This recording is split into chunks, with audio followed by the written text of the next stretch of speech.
What's up, y'all? Welcome to the Trent the Truth Show. I'm your host, Trent the Truth. Whatever you're doing, wherever you're listening from, thank you for tuning in. Please like and subscribe to our podcast on Spotify and YouTube. It's the Trent the Truth Show. And while you're doing that, give us some love on social media. It's Trent the Truth on Instagram, TikTok, wherever you search. Real quick, today's episode is brought to you by Budgets and Bundles. Budgets and Bundles, located 1608 Sibley Boulevard, Calumet City, Illinois, 60409. Again, that's 1608 Sibley Boulevard, Calumet City, Illinois, 60409. Open 6 days a week, 10 a.m. to 6 p.m. Come by Budgets and Bundles. We got better prices than the dollar store. And just like I tell you guys, man, if you want to be a guest, you want to sponsor an episode, you got any questions, comments, or anything you want me to address, just email me at trentthetruthshow@gmail.com. Again, that's trentthetruthshow@gmail.com. And if you're feeling good and you want to bless us, our cash app is TrentTheTruth88. Again, that's TrentTheTruth88. Don't forget to put the $sign in the front. And for the people out there in TV land, you know we got the QR code on the screen ready for you to make your donation from wherever you're watching. But whatever you decide to do, whether it's a question, comment, you want to be a guest or a sponsor, or you want to make that donation, we truly appreciate all your interaction with the Trent the Truth Show. Continuous proof of that. We got a big dog in the building with us.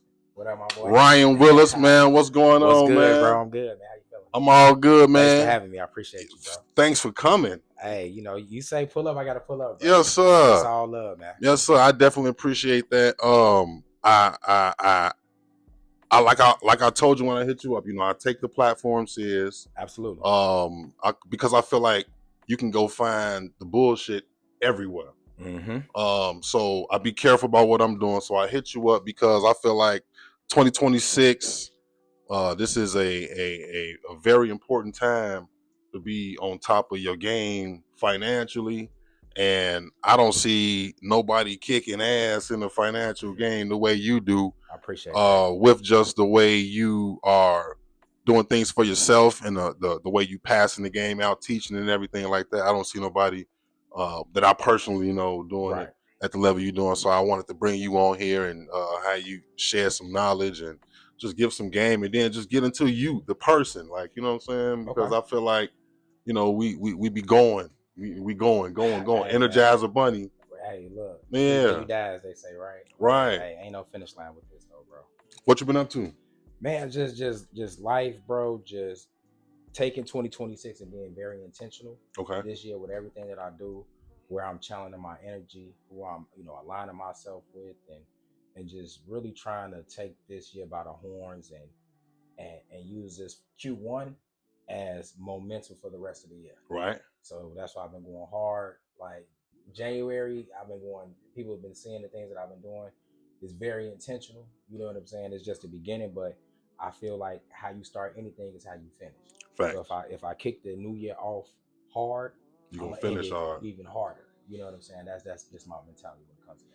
That's a good mindset. So have you always been in the financial game, or because I think you used to be a dean, right? Yep. So I was in CPS for like 10 years. Okay. Dean of students throughout various schools. Okay. In Chicago, I was at Marshall High School, Longwood Academy, Chicago Tech. Was in education for a while. Okay. From like 2009 to about 2019, June 16th to be exact. I resigned from CPS, started to learn how to trade Forex and crypto back in 2017. Okay. To learn in October 2017. Got pretty good with it to the point where I was making more money part-time off my phone than I was punching the clock. Right. You know what I'm saying? So when the math wasn't mathing no more to get up and do something I enjoyed being in CPS, but I also wanted time freedom and I wanted location freedom. You know what I'm saying? I wanted to be able to make money no matter where I was in the world, and I wanted to be able to make money on my time and not be on somebody else's time. Okay. You know what I'm saying? So, and that's important. Yeah. So when I saw trading, that was like my out. You know what I'm saying? Like, it was like, shit, it's my out the rat race. Right. So when I seen that, like, I just went full in on learning the skill set, because at that time when I got introduced to it, it was a multi-level marketing company called IML, Okay. iMarkets Live, and then, you know, they changed their name or whatever. I don't even know if they're still around, but they introduced me to the concept of trading. Okay. I never knew you can make money off your phone passively, not having to talk to nobody, because I was always a hustler and a salesman. Like, I didn't every multi-level marketing group you can think of, I done did. World Ventures, Tahitian 90 Juice, prepaid legal, like You used to have the "You should be here" sign. You feel me? The big blue sign, traveling and shit. I did all that. You know what I'm saying? Because I really wanted to not have to necessarily go to work for some money. You know what I'm saying? So I always tried to find different avenues and tried everything. And some things worked, some things didn't. And everything is a lesson, that you carry on to the next business venture. You know what I'm saying? And so with trading, with IML, their focus was not necessarily trading and understanding the skill set, but it was more of recruiting. You know what I'm saying? Getting people to come into this thing. And for me, I always look at the numbers. You know what I'm saying? Shit got to make sense. Facts. Number wise, right? Facts. And so what I was saying was, you know, you can recruit people and you can make $10,000 being a recruiter, or you can actually learn the skill. And that was $10,000 a month for recruiting so many people and retaining that size of a team, right? Which requires a lot, right? For you to keep people engaged and all that shit, which is work, right? Where on the flip side of that, I can learn this skill set and make $10,000 in fucking a day. Facts. You get what I'm saying? So at that point, it was like, where should I be spending my time? Trying to recruit motherfuckers or learning how to do this shit on my own? 10,000 a month or 10,000 a day? Come on. Right.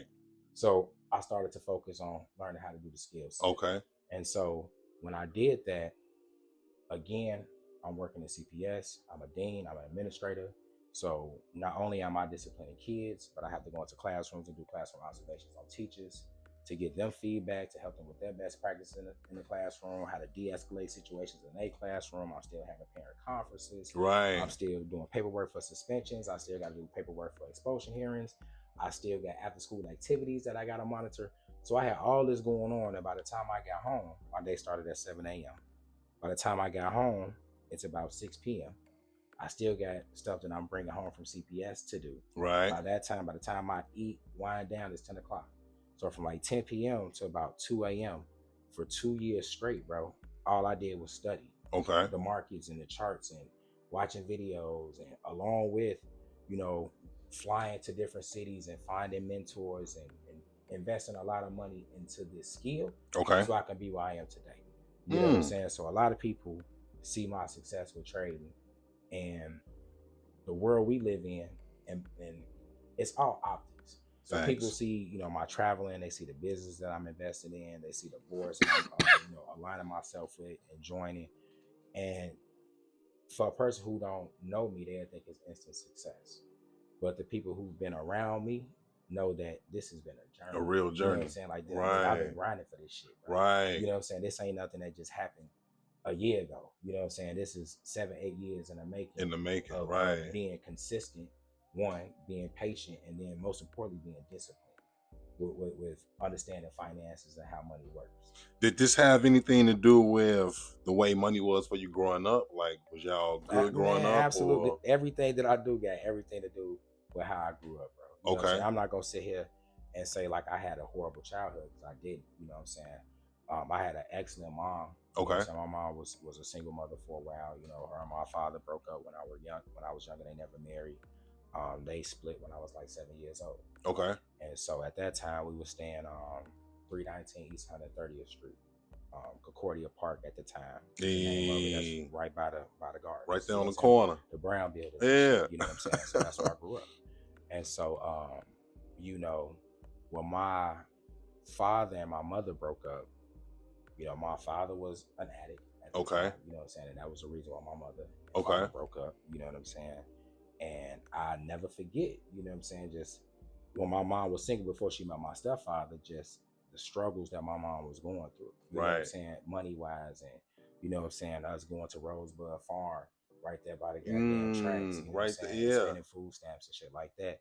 And, you know, my mother always made sure that I had the best of everything. So even though we were struggling, I still had the best gym shoes. Right. You know what I'm saying? I was still wearing designer clothes. So by a person looking at me, you know what I'm saying? You never knew the struggle that my mama was going through, but you know, she always wanted to make sure that I was good. Okay. So for me, you know, that resonated in me to the point where, one, I never wanted to be broke. As a kid, I had my mama tell you, bro, like I had a newspaper route at the age of like 7.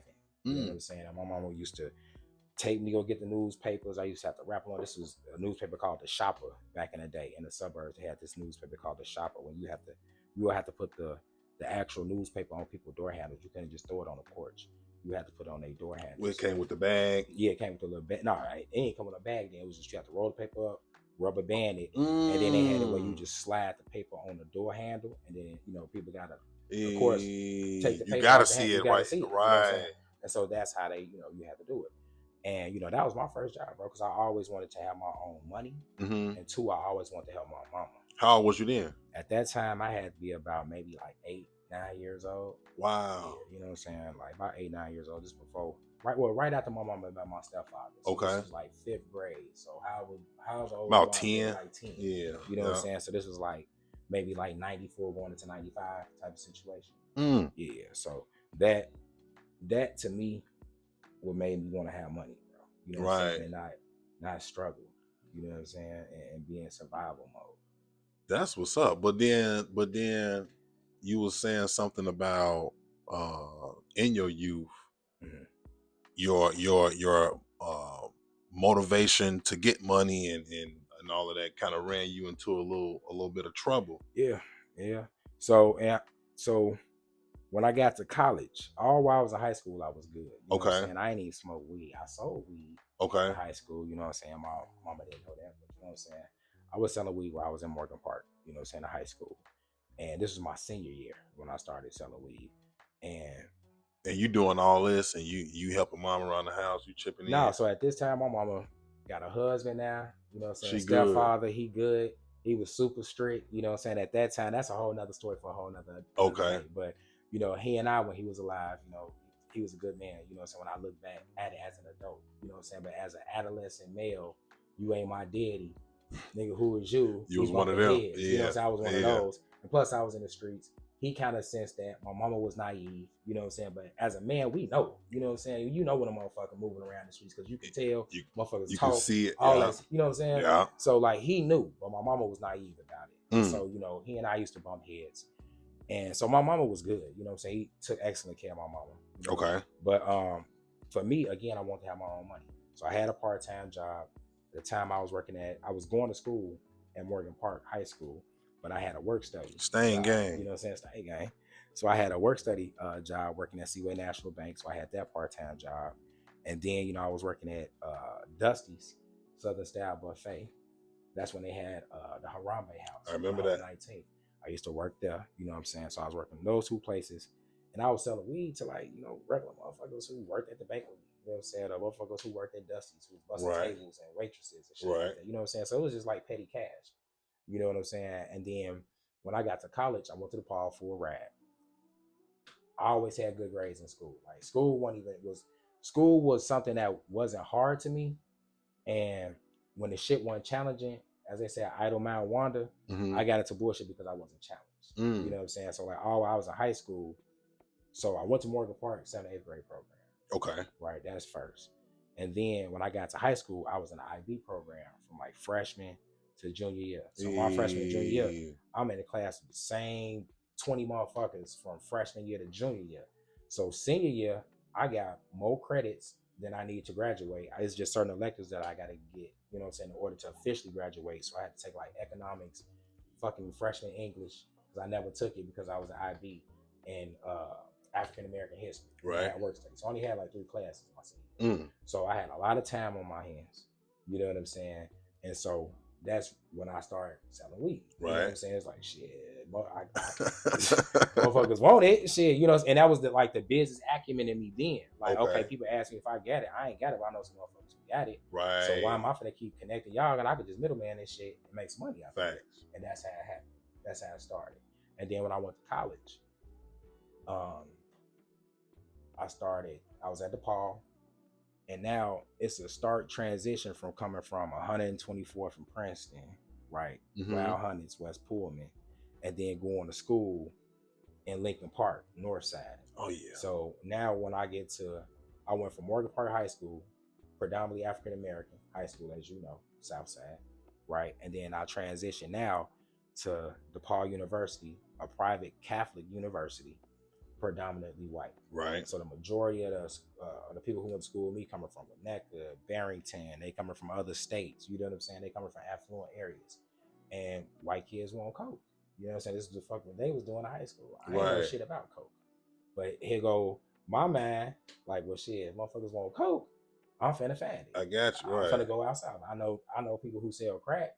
So in order for you to make crack, you gotta have coke. Facts. So I started selling coke. You know what I'm saying, on campus, and then from that point was making good money on campus. You know what I'm saying? And I was low key, still going to class. Nobody really knew that I was selling shit on campus like that. Didn't have an issue. And then now, as I'm selling coke, I'm making more money. Now I'm hanging out on a block more. You know what I'm saying? Versus going to school for what I need to be going to school for. Right. And by me being on a block more, now I'm sitting there with cousins, relatives, you know what I'm saying, family members and shit, you know, and I got drug addicts in my family, and I got drug dealers in my family. Right. You know Who don't? So like when you sitting on a block and you know what I'm saying, you got uncles and shit who use drugs, you know what I'm saying, and they testing people, cousin drugs, and okay, this shit good, and you seeing transactions happening on the block.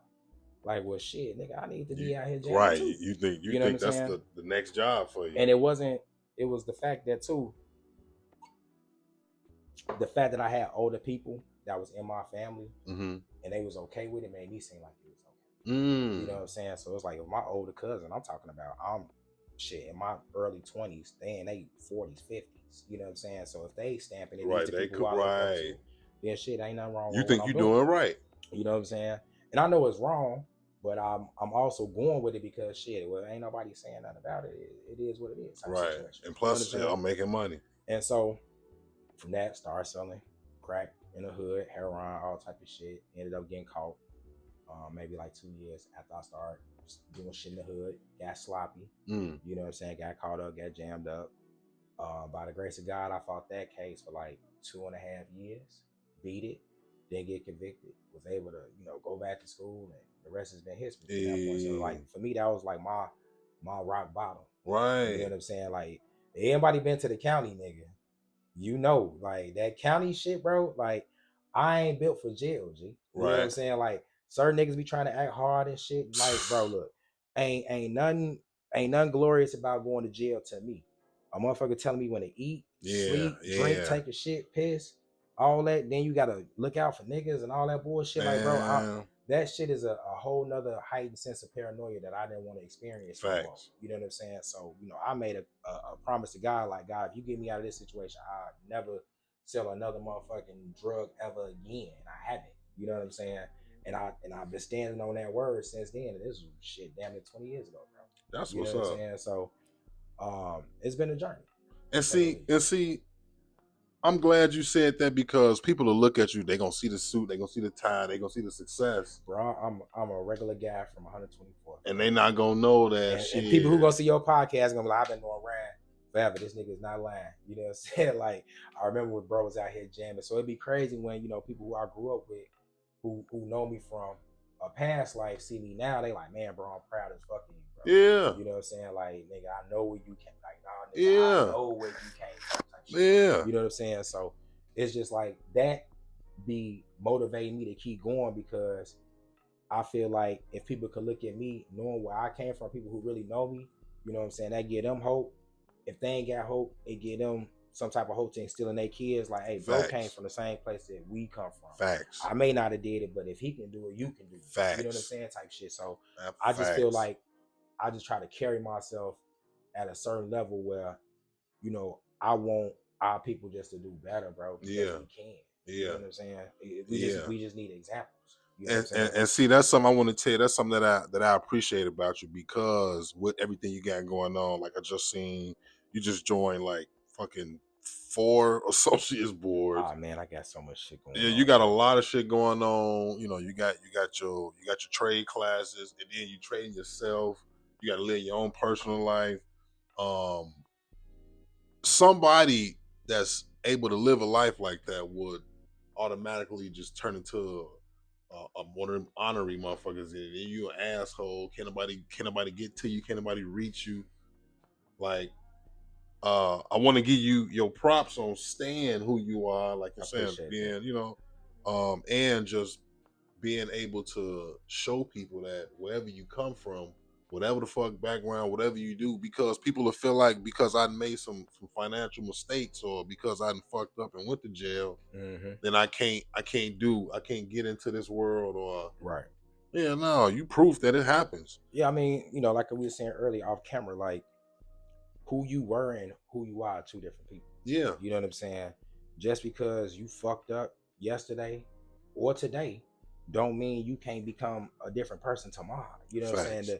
The only difference between who you are or who you were versus who you are versus who you're going to be is your thinking. You know what I'm saying? If you think you can't do some shit, then you can't. Right. Because everything around us, everything in this motherfucker, bro, is a manifestation of somebody's thoughts. That's true. Every, I don't give a fuck, object, idea, whatever, it's a 4-step process. You know what I'm saying? And once I learned this, it was a game changer. First step is a 4-step process to manifestation. And you can have, and they say it, you know, I'm not a religious person, but I am spiritual. It's saying in the Bible that you can manifest and have anything that you want. Right. Abundance, right? So the first step is thought, right? Everything starts with a thought. You think about an idea. You think about going somewhere. You think about doing something, whatever. It starts with a thought. And once you have that thought, that leads into that second step of manifestation, which is a feeling, right? Once you think about something, you start to have a feeling about it. Now, either that feeling is going to make you feel good or it's going to make you feel bad. Okay. Which is going to lead to the third step, right? Which is action. Based off how you feeling, is going to determine whether you're going to act or not. Right. Which leads to the last step, which is a result, right? So let's just say, for example, if you have a good thought, like, man, I want to get out here and I want to create a business. Okay. When you have that thought, that makes you feel some type of way. That's true. Right? You be like, shit, that's true. Like, I can't stop thinking about this shit. Right? That's true. And then once you can't stop thinking about this shit, you act on it. You start doing whatever it is, doing the research, start getting the LLC and start doing this, you know what I'm saying? It take time. And then eventually you have the result, right? Now let's just say, and that's positive thinking, right? Now let's just say on the flip side of that, negative thought. You had a thought about a business, right? Same thought. Right. But instead of you feeling positive about it, you felt negative about it, like, man, I can't do that shit. That shit ain't for me, man. I got this, that, and the third going on. Woo, woo, woo. And that thought is going to lead to an action of no action. Because you felt like you can't do it. You're not going to even make no action to even try to do this shit. Right. Which means you're going to have a result of fucking nothing. Because you didn't do nothing. Right. You get what I'm saying? So I always try to keep positive thoughts. Because positive thoughts is going to give me positive feelings. Positive feelings going to give me positive actions. Positive actions going to give me positive results. If I think negative on some crash out shit, I'm finna go kill this nigga. I should go kill this nigga. And I start feeling some type of way about that shit. And I'm going to act on that. I'm going to get a result. That nigga dead and I'm going to jail. Right. For some shit over emotions. That's true. You know what I'm saying?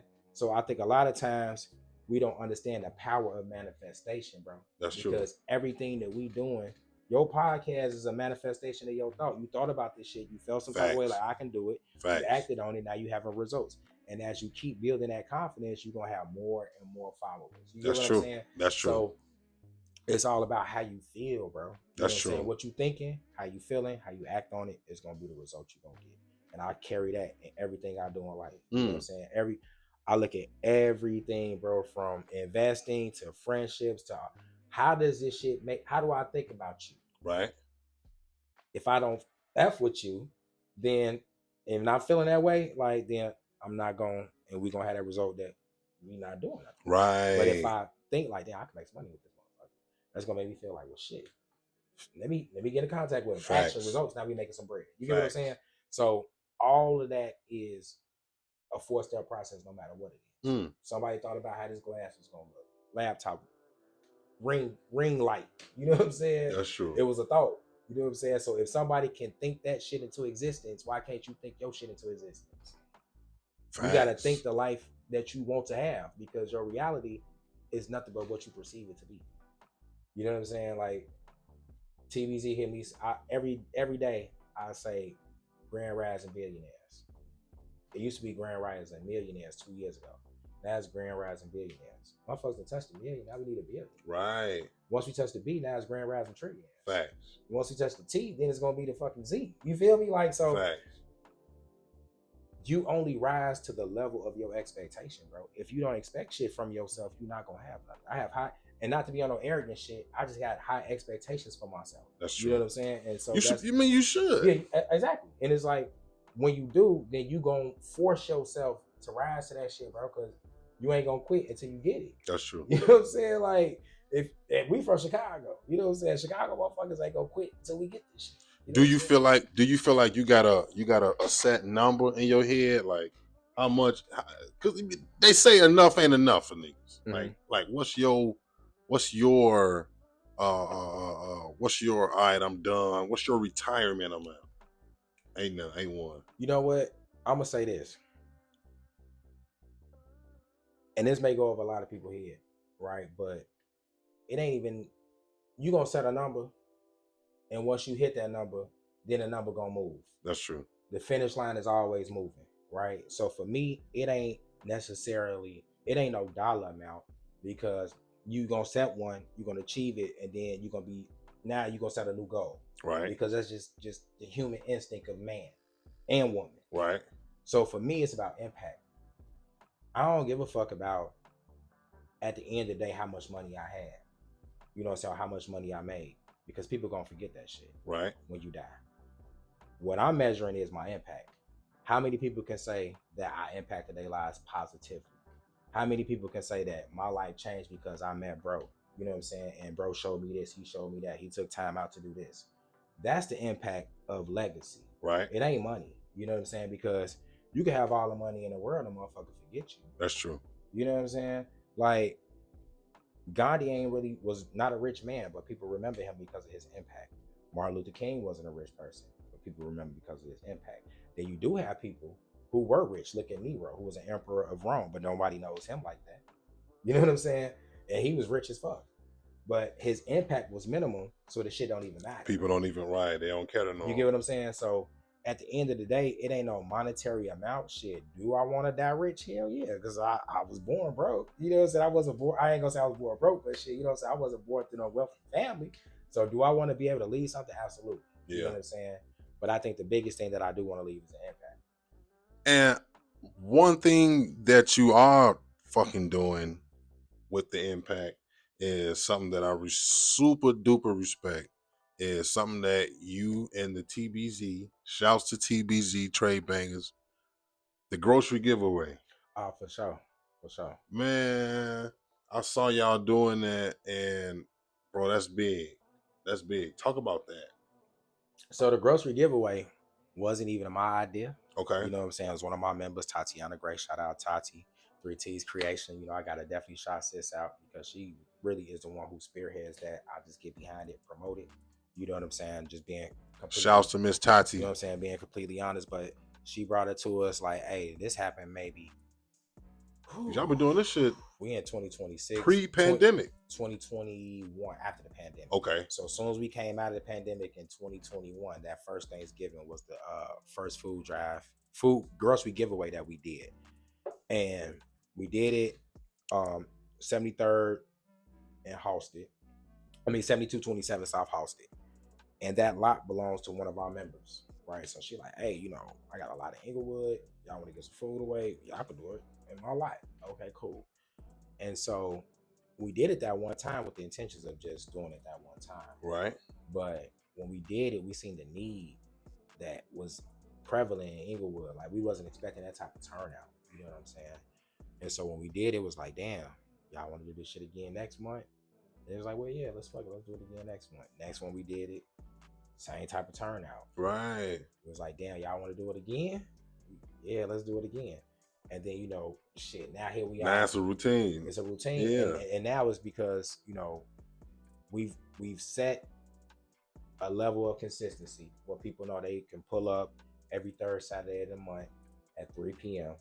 7227 South Houston. And y'all don't be buying no bullshit. Y'all be like, we had like groceries from Whole Foods. Yeah. Shit from Pete's, Jewels, all type of stuff. Good stuff. And it be everything. Yeah, produce, bro, like, so we got meat, produce, like anything you want, man. Like we have it out there. We also be having like, you know, little one-offs like the bed liners for the elderly if they, you know. Okay. Oh wow. We have the bed liners, and we have sanitary napkins for the ladies. We may have book bags. We may have flowers. You know what I'm saying? We always be having like a little one-offs. But you know, the biggest thing is with our collective, a lot of us are blessed, bro. I ain't gonna say a lot of us, all of us are blessed. Not only just, you know, from our having success in the markets and trading, but also the money from trade has allowed so many of us to open up other businesses. Facts. To be able to do other things. So, you know, when much is given, much is expected.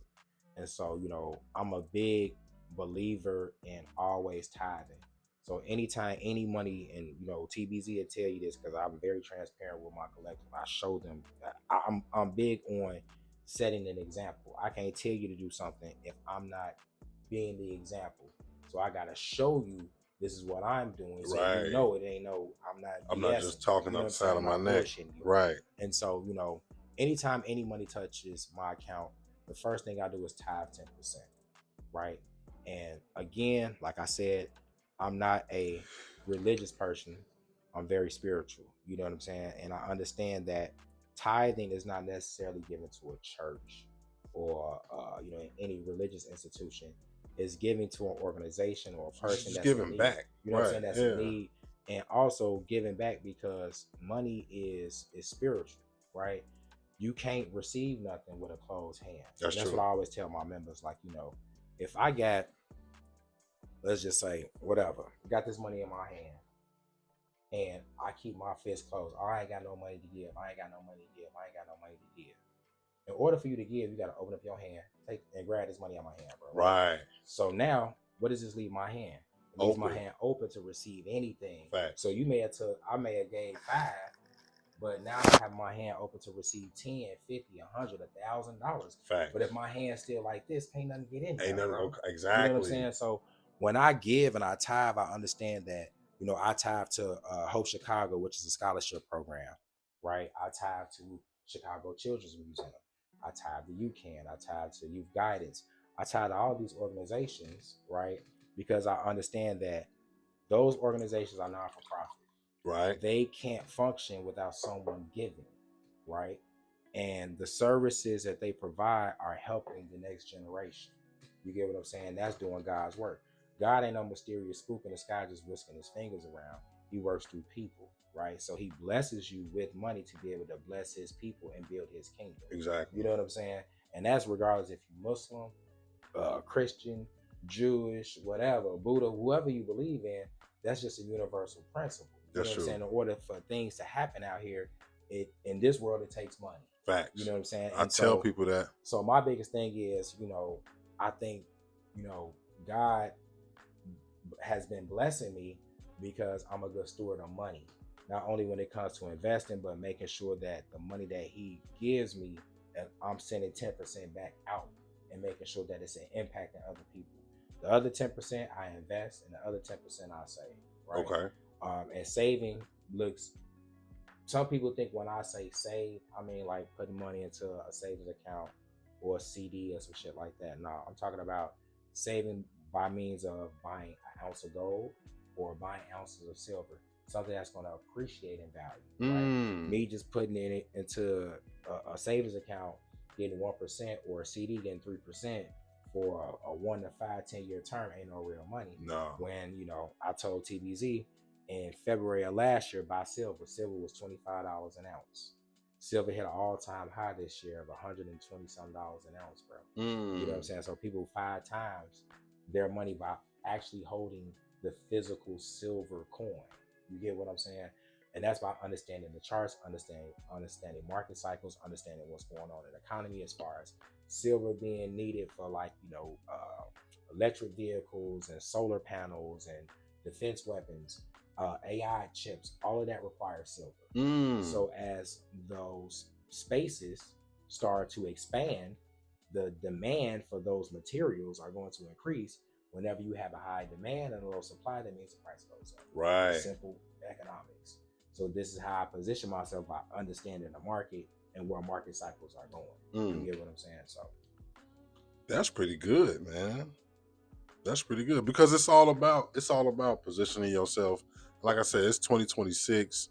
You got to have more than one thing going on. You got to have multiple streams of income. And I feel like you got to have some kind of financial literacy, because if you don't at this point, then what they say, if you fail to plan, you plan to fail. Yeah, I mean, shit. Proper preparation prevents poor performance. Yes, sir. Stay on your P's.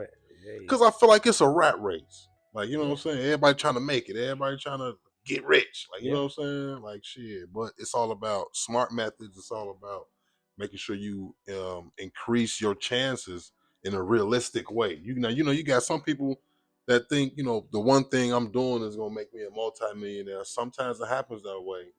But when you're adding multiple streams into what you're doing, you're going to increase your chances that way. And what I like about what you're doing is you're doing this shit just living your regular fucking life. Like, you got the Wander with Willis, you just traveling. Like, I don't know where the hell you haven't been. You ain't in your bed. Right. That's the only place. Only place I ain't. That's the only place you ain't been. You got Wander with Willis. Like I say, you are on, I counted 4 associates boards. About 10 at this point. And counting, I got some. Right. Like, man, when do you give yourself a chance to just unwind and detach from it all? Or do you think it's hectic? Or do you even think this is work? Because you done with punching clocks and all that type of stuff. So it's work. Okay. But it's a different type of work when it's purpose work. You know what I'm saying? Like, when you get up punching the clock, and I'm not, let me say this, but let me preface this before I say this, because I'm not trying to offend nobody, because I respect anybody who get up and go to work and make an honest living. Exactly. You know what I'm saying? But when you get into that phase where you're an entrepreneur, the only way that you can be an entrepreneur is you have to love what you're doing, regardless if the money is coming or not. Facts. I love to teach, right? I'm very passionate about teaching. I'm very passionate about building community. I'm very passionate about what does the future look like for Black youth. Okay. I'm not anti anybody. I'm not anti nobody, but I'm just pro my people. Right. Right. And so the work that I do, I try to make sure any and everything that I do is all kind of tied together. And when it's tied together, as they say, a jack of all trades is a master of none. Right. Right. But everything that I do is in the financial wheelhouse, and it's also in the civic community wheelhouse. Okay. So all of those coexist together. So I'm a trader. I teach people how to trade. I'm an investor. I'm a licensed life insurance agent in a couple of states. I'm a licensed realtor, right? I have a credit repair business. I have a business where I show people how to structure their own businesses, how to get business funding, business credit. So all of that is like all in the same financial wheelhouse, so to speak. The boards that I sit on Chicago Symphony Orchestra, Chicago Philharmonic Symphony, the Lyric Opera House, Chicago Children's Museum, Youth Guidance, UCAN, Swedish Covenant Hospital. All of those are, for example, Youth Guidance is youth mentorship. Right. UCAN is dealing with kids who are in the state ward system, wards of the state. Hope Chicago, scholarships. After School Matters is another one I forgot to mention. After school programs. So all of that is around the youth. The Lyric Opera House, Chicago Philharmonic, um, Chicago Symphony Orchestra, all of those are civic, Right. right? And once you get to a certain, so for me, it's about one, understanding finances. Okay. Right. That's one bubble. Or one circle. How you know how they had the three little circles, how they all interconnect, and you got everything in the middle that interconnect. Right. That's the same. Yeah. So one circle is the whole investing. Okay. Understand the finances. The other circle is the youth and molding them. And that third circle is that civic part. Right? Because once you get to a level of success and money, I'm not gonna be in a club, bro. You know what I'm saying? Exactly. Like if I'm in a club and somebody see me, like I was at Linger probably like 2 weeks ago, and one of my guys see me like, bro, what the fuck you doing in here? Like, nigga, I'm surprised you ain't out the country. Nigga, like you the fucking Linger Lounge. Exactly. And it's no shade, you know what I'm saying? But once you get to a certain level of money and esteem and just reputation, there's certain places you can't frequent no more. Right. Like that. You know what I'm saying? You can frequent them, but you can't be a regular. Right. You know what I'm saying? So now you have to put yourself in other circles where you can make more money, expand your network. Because if you're the richest person in the room, you're in the wrong room. Facts. So now, like I got TBZ, we going to the opera, right? Friday 13th. Okay. This Friday 13th, it's 24 of us. I got a black limo bus. Everybody all black. Fellas, black tux. White shirt, black ties. Ladies, black ballroom gowns. We hopping off the bus. We got the Lyric Opera House that they open up their doors to us to be able to come in early before the opera starts at 7:30. We get there at 6. We're going to be able to mingle and network with other board members. We're going to be able to meet the conductor of the symphony. We're going to be able to meet some of the players that play the instrument in the symphony. We're going to be able to meet the actors and actresses who are performing in the opera. Right? We're going to have hors d'oeuvres, all that type of stuff. Okay. That type of shit matters because when you're in those type of rooms, you get to meet different people that you would have never necessarily encountered. Facts. Right? So there's no telling what type of business opportunities can come from that, what type of friendships can come from that. Facts. All of that.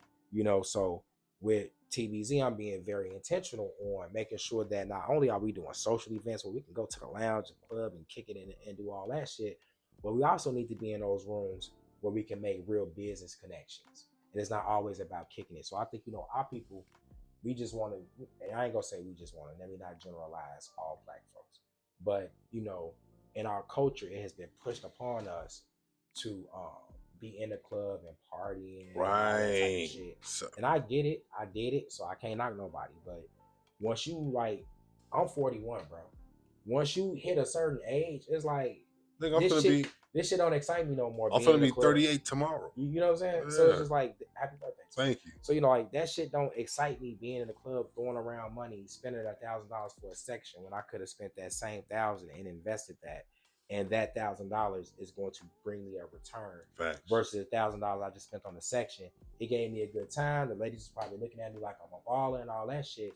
But now I got to go out here, hustle, and put my life on the line to get that $1,000 back. Right. That shit didn't make sense to me no more, bro. You know what I'm saying? So once the math stopped mathing and the risk outweighed the rewards, yeah, that's not a smart investment of my time, of my money, or my energy. Facts. What they say, the juice ain't worth the squeeze. Mm-mm. Yeah, it don't make sense to be in these places. You know what I'm saying? Like you say, and it ain't no I'm big eyes and little U's. It's just common sense. It's common sense, bro. Again, I'm gonna say it, ain't nothing wrong with being in the club, but when you in the club more than you in your bag, that's a problem. That's true. That's a problem. That's true. If some people, the club is their outlet, and I get that. You know what I'm saying? For me, how you said, you asked me a question to go back to what you asked me about, how do I reset and just, take a mental step back from all the shit I got going on. That's why I travel. Right? I travel. That allows me to get out of the country. I always try to go somewhere I've never been so I can see something new. Yeah. Right? I can go to sleep. I'm in a hotel bed. I got room service. I ain't got to worry about making my own bed. I can take a shower. The activities and excursions that I'm going on is shit that I've never seen or experienced before. And through those experiences of things that are new to me, it gives me a different thought process. One, Right. it exposes me to something new that makes me think like, damn, you know, how can I duplicate this in America? Right. How can I bring this back to Chicago and make some money off this? That's number one. Right. Then number two, it gives me a level of appreciation, depending on where I am, to see like, damn, there's people over here struggling. Facts. You know what I'm saying? Like to make ends meet. That should keep you humble. You know what I'm saying? And here I am, fucking $40,000 Rolex on my wrist, which is like somebody fucking salary. You get what I'm saying? That's somebody's whole life savings in a third world country, and in some instances here in a first world country. Facts. You know what I'm saying? So it keeps me grounded to understand that, you know, life ain't about money. It goes back to what I said earlier. It's about impact, because you can have all the money in the world, you can die rich as hell, but that don't mean nothing if you ain't help nobody. That's true. It don't mean nothing if when you die, ain't nobody there to pay their respects to you. That's true. Or share stories of how you changed their life. Bob Marley say, some people are so poor, all they have is money. That's it. Yeah. Rich materially, but poor in their soul. Facts. You know what I'm saying? I'd rather be rich in my soul than rich with money. You know what I'm saying? Because look at all the people, bro, who make money, all the celebrities who commit suicide. That's true. Who be all drugged out because they unhappy. That's true. The money don't, let me say this in a mic. The money don't mean shit unless you're happy. Facts. You get what I'm saying? So like people think like, oh, I'm gonna make $1 million, I'm gonna be happy. No.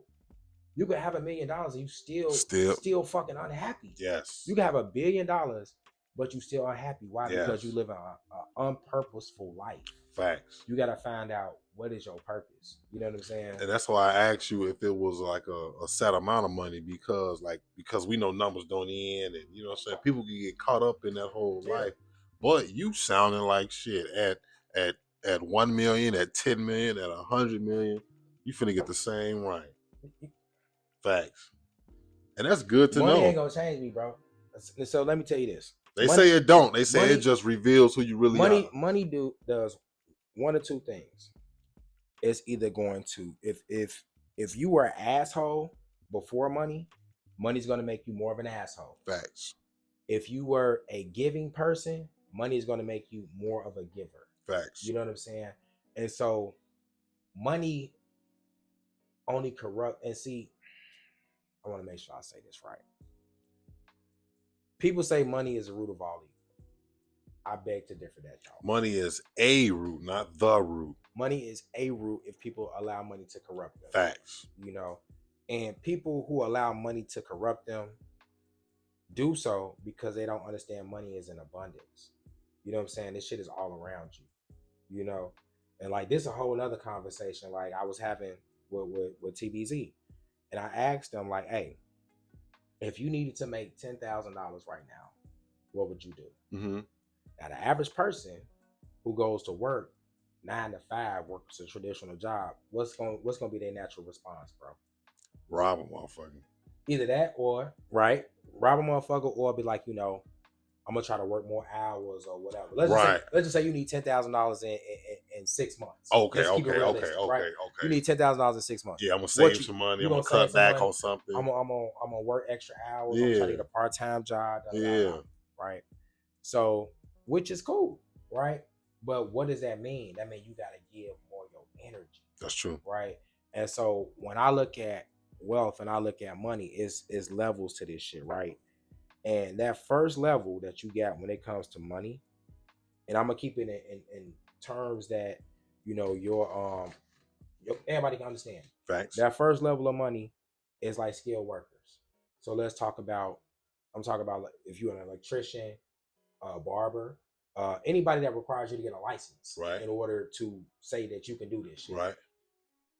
You making anywhere between $60,000 to $150,000 a year.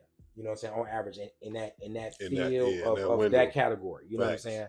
So that's the first level of wealth. Facts. The second level of wealth, right? And you can stand there, make good money. You know what I'm saying? But you're going to do a whole lot of fucking work in skilled labor. It's only so many heads that you can cut in a day, bro. Facts. You know what I'm saying? So that's that. So the next level above that is management, right? And see, that first level is called skilled labor. Right. Right? And skilled labor gets a certain salary. Next step up is called management. These are the people who oversee. the construction workers. This is the what they call them, the foreman and all these supervisors.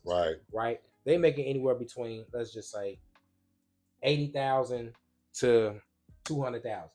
Right. That next level that you got are people who get paid for communication.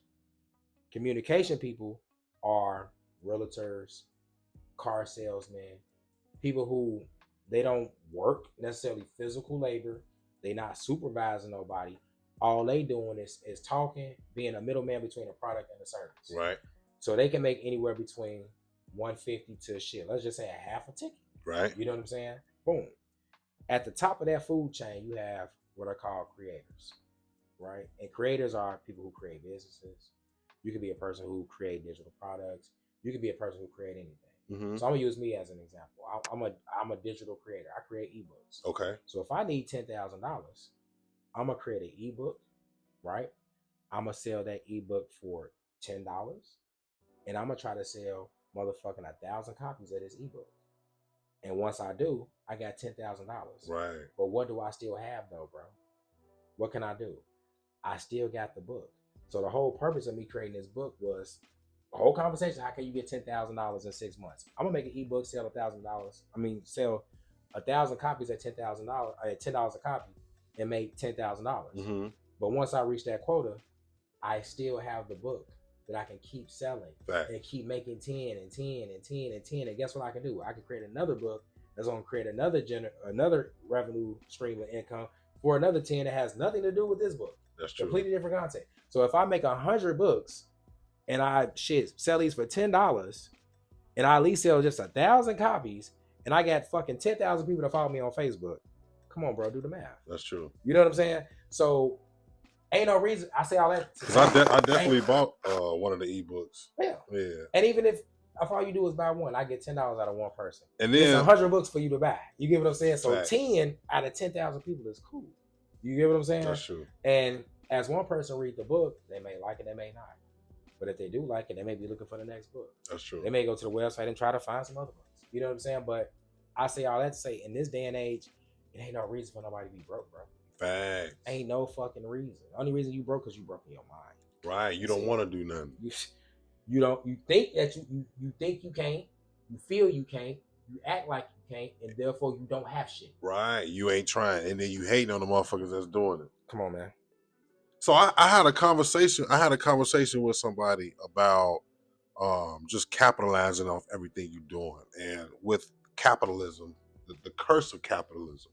Like, you know what I'm saying? Is it a curse? I think so. But like I was saying, I get both sides of it. Like, you got people that sell the game, you got people that give the game, and actually, you're both of them.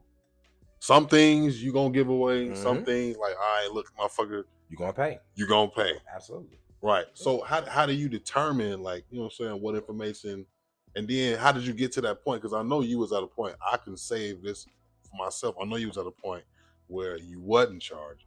It was just like, here. Was they accepting it then? I mean, so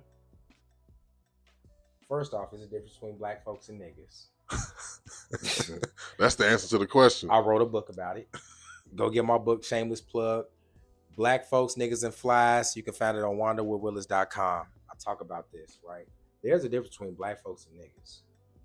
Black folks appreciate information. Right. Niggas don't even understand information. So how can they appreciate it, right? Because if it's not sexy red, trap, hood shit, they scroll right past that. Facts. That's number one. Two, when you give people free shit, they don't value it. That's true. Right? I can say my last cohort that I had in my trading course, I gave 40 moms free access to my trading course. My trading course is $1,000. I typically only take 20 new people in every course because the existing members in TBZ, with their monthly membership, they can take the course over. Right. For the month. It's a 4-week course. Okay. So they can, as long as they pay their $50, they can take the course over again, and all the other shit that we got at TPZ, they can take advantage of. So I try to keep new people at a maximum of 20 people, just because they don't know anything about trading. I got to check homework. It's a lot. anything over 20, that's a lot of people to manage. You get what I'm saying? Right. And so I let 40 moms in for free. Out of that 40 who I let in for free, you know how many completed the course by the end of the course? 3. Nah. I would say about a good 22, Okay. 23, about 17 fell off. Okay. You know what I'm saying? And that's just the law of large numbers, right? You Right. got 40, 20 gonna complete it. Out of the 20 that completed, I would say about so far 5 of them actually joined TBZ afterwards, because the course is like a prerequisite or the initiation to get into TBZ. Okay. And so I say all that to say it's free information that I'm giving you where other people pay $1,000. So because I'm taking in 40 people, I only took in about 5 people who paid, and I put the rest of them on the waiting list for this next cohort. But I had more people who wanted to pay, but I didn't do it. You know what I'm saying? So I say that to say, when you do shit for free, because people not necessarily putting skin in the game, they feel like, I ain't got to show up to class. I ain't putting no money into it. Versus a motherfucker who paid $1,000, oh, they ass is showing up to every class. They doing every homework assignment. Facts. Them motherfuckers are sending me text messages and They calling my phone. Exactly. They want to know what the fuck. Hey, they want to make some money. You get what I'm saying? Yeah. Because they put some skin in the game. So, am I not gonna do free shit no more? I'm still gonna do free shit. I'm not gonna do it as frequent, and I'm not gonna do as many people as I've done in the past. Right. But I do know there are some people who can't afford it, who do want the opportunity. Right. But it's so fucked up that niggas fuck it up for black folks. That's true. You get what I'm saying? So it be just a group of niggas who make you feel like, you know what? I gotta shut the door on everything. Shut this shit down. Yeah. But it's just like, in my spirit, I know I can't let a few people fuck it up for everybody. Facts. You know what I'm saying? And so I just try to be very intentional on that. Very, very intentional. What's something we don't know about you? I mean, I'm an open book. Shit. Right, you be traveling and all that. I used to see, you had a nice period in your life where you was traveling and you had some candy that you was traveling with. Oh, my girl, yeah. Okay, yeah, right, okay. The picture. Oh, absolutely. Okay, right, because I stopped seeing some pictures. I was thinking, well, maybe. I mean, because I don't be wanting motherfuckers in my personal life. Right. You know what I'm saying? And it just be as you start to move, if motherfuckers can't get you, they'll try to get a motherfucker that's next to you. That's true. You know what I'm saying? So it ain't like no bullshit between her and I. You know what I'm saying? I love her. Y'all still strong. Oh yeah, still strong. That's bae shit. That's Vicky, love you, boo. You know what I'm saying? That's my girl. Nigga, it's been moments in my life I've been fucked up. You know what I'm saying? Like everything may look good on the internet, but motherfuckers don't know what be going on behind scenes. Right. You know what I'm saying? So she definitely like held me down in situations where I know another motherfucker probably would have left. Right. You know what I'm saying? I'm just speaking real with you. You know what I'm saying? Facts. And so like for that, I honor and respect that. Facts. Because a lot of motherfuckers don't even want to fuck with you because you up. You like you got money, you traveling. You That's doing this, true. you doing that. So you fucking with me or trying to fuck with me because of what I got, not because of what you see me build. It's a big difference. That's you true. Know what I'm saying? When a motherfucker with you when you building this thing. That's true. Somebody who coming around once it's built. That's true. You know what I'm saying? So that I recognize with her, and it's just like as I move, I got to be careful how I move.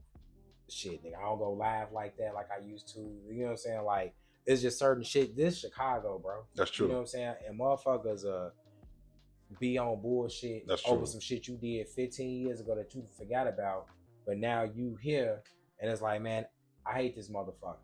They'll be on bullshit with you because they ain't do they 24 hours the way you did. Bro, we all get the same 24 hours. Facts. And so, I just try to, just be real cognitive because shit, she moving around, I'm moving around. And it'll fuck me up if some shit happen to her because some motherfuckers hating on me type shit. And this Chicago niggas is bitch made. That's true. You know what I'm saying? Just real shit, bro. That's true. They bitch made, and niggas will do some foul shit to a motherfucker that you love because they can't get to you. That's true. You know what I'm saying? So I just try to keep that part of my life kind of private now. You have to. When I versus 2-3 years ago, shit, we all over the fucking internet.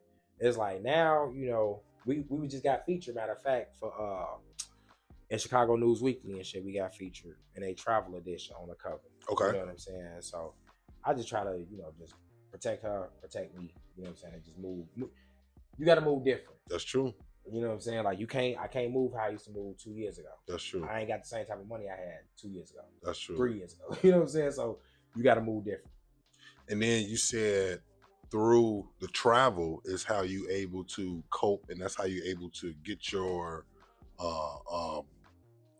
rest mentally and get your mental health, your strength and stuff like that. Because what weighs down on you the most, like?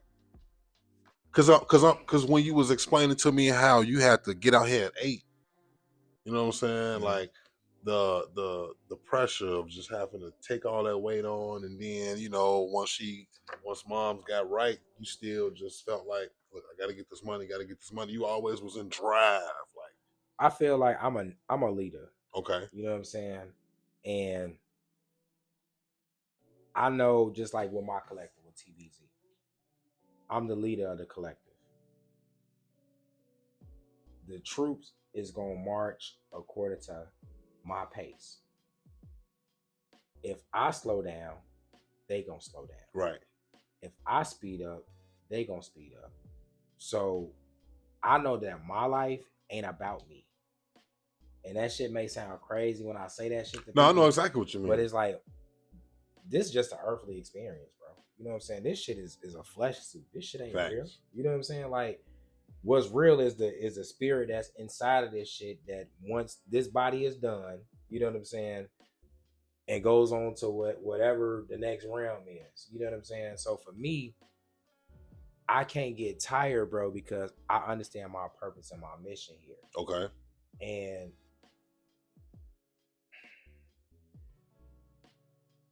I'm trying to think, like, how can I put it into words? I can't get tired. Right. You know what I'm saying? Like, do I get tired? Hell yeah. I'm tired right now, nigga. I've been going since motherfucking. Right. You was telling me you coming from up north on the way out here. And I'm way motherfucking up north to shit out here. Right. Zoom. I'm on a Zoom call with the collective on my way here. Like, bro, it's a lot of shit. But it's just like, I know at the end of the day, this shit gonna be worth it. So if I gotta lose sleep, if I gotta be tired, I do a wealthy mindset call every Monday, Wednesday. I used to do it every day, but I had to cut back on that, doing Monday, Wednesdays, and Fridays, where I do a motivational call for everybody. 7:30 every Monday, Wednesday, Friday. It used to be every day for 2 years straight. Right. So I gotta understand my limits too, that. But I also have good time management, because we all got 24 hours in a day. And so I know there's certain things that I can do and certain things that I can't do. So at this age, 31, I'm trying to do everything. Right. At 41, I'm pacing myself. You know what I'm saying? So I try to make sure that if I put some, and I work off a calendar now because I'm getting old. I hate to say that shit. you say you, I got it. 47, nigga, right? What you say? No, 41, nigga. Don't give me 6. Oh, my bad. That nigga try to give me 6. Hey, this nigga here try to give me 6. Slow down, daddy. But I gotta put the shit in the calendar, because like, and that is like, if it ain't in the calendar, this shit ain't real. You know what I'm saying? Like, so I go off my calendar and I realistically look at my day and look at, okay, how far I gotta commute. Like today, I'm like, I know I'm coming from up north. I'm leaving at 7:30, 8 o'clock.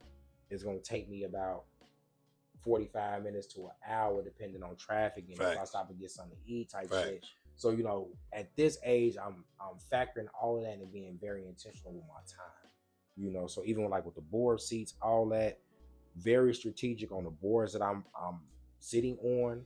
Like, I'm just not randomly, like, somebody's like, man, you just hopping on any board that allow you to get on. No, I'm being very strategic on the boards that I sit on, because I know what I want to do with those boards. You know what I'm saying? Because when you sitting on the board, whether it's the associate board or the board of directors, which is the big board, both boards are in charge of getting funds to the organization. Facts. When you bring your funds into the organization, and depending on how much funds you bring into the organization, that gives you say so.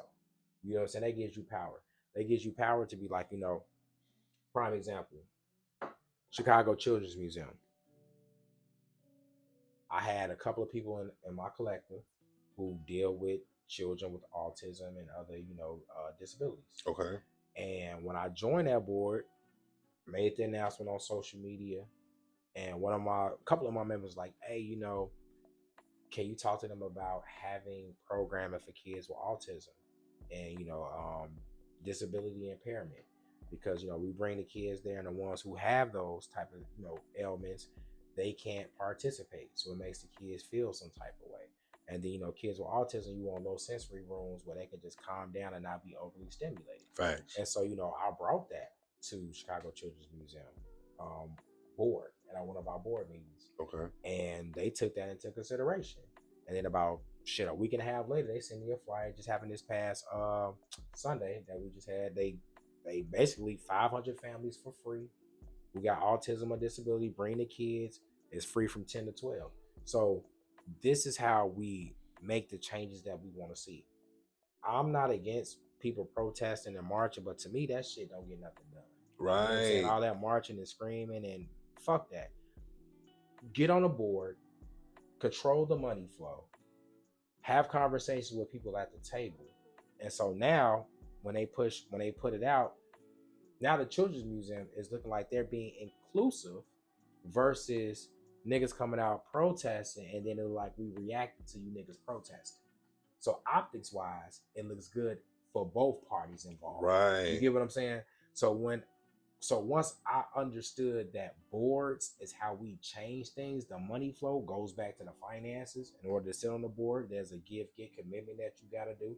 You just don't get fucking put on the board. Right. There's a certain amount of money that you have to pay in order to have your seat. There's a certain amount of money that you have to give or get in order to retain that seat. You know what I'm saying? And so, but that seat gives you power. Right. You know what I'm saying? In civic institutions. And for me, I'm not a politician. Right, I don't agree with the Democrats. I don't agree with the Republicans. I understand ideologies from both. There's some things I agree with the Democrats. Some things I agree with the Republicans. Thanks. I sit right in that middle. I'm not red, blue, nigga. I'm purple. You know what I'm saying? I'm the mix of red and blue. No, I get it. And so, what I've started to understand is civic institutions that drive everything culturally and socially. That's true. You know what I'm saying? It ain't politics. It's social. How are people interacting? How are people getting along? How are people learning and understanding other demographics of people outside of their race? You know what I'm saying? So, Facts. I've been very intentional on sitting on boards that are not predominantly all Black organizations. You know what I'm saying? Like, I want to sit on boards where I'm the only Black person in the room. Why? Because we need representation. We need somebody to be a voice at those tables to say how we feel and for us to have some say so. So that's again goes back to what I said in the beginning of the podcast, is being very intentional, bro, in 2026. Like we can't depend on no fucking Democrats or Republicans and nobody come save us, bro, in Chicago. We gotta save ourselves. We gotta save ourselves. That's the only way it's gonna happen. Ain't nobody coming, bro. Speaking of culture, and I'm glad you said everything you just said. Did you recently watch the Super Bowl? I fell asleep. I did too. I ain't gonna lie to you, bro. I did too. That shit was a little boring. The Bears should have been there. Because the Bears won that, I really didn't give a shit. Thanks. 2, I watched it because I want to see Coco Jones perform, the Negro national anthem. And then after that, bro, I think I watched maybe the first quarter and I fell asleep on that shit. Wow. So you didn't see the halftime show? I haven't seen the halftime show. I have seen like social media afterwards. Right. I haven't seen, I've been trying to watch shit on YouTube, but I ain't had a chance to. Okay. Just because I've been seeing all of the shit that people are saying about, Bad Bunny and the cultural expression. Right. Stuff, what I'm saying?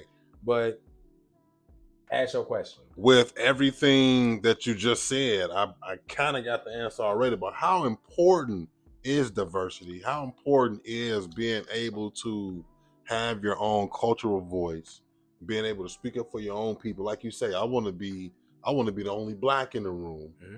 How important is that? I think in America it's important because we live in a diverse society. Right.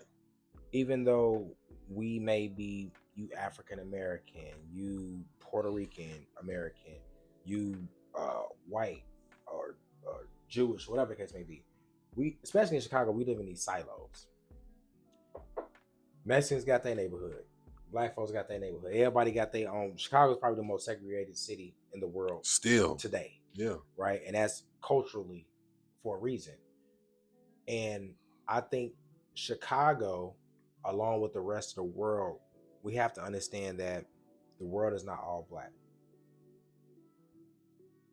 Our community, our neighborhood may be all black, but the world that we live in is a multiracial, multicultural, diversity world. Facts. And you have to be able to navigate this world with all walks of life. Facts. Whether you white, black, blue, purple, brown, green, gay, straight, non-binary, LBGTQ, you know what I'm saying? Like every autumn letters. And in this society, you have to be able to work with all people. That's true.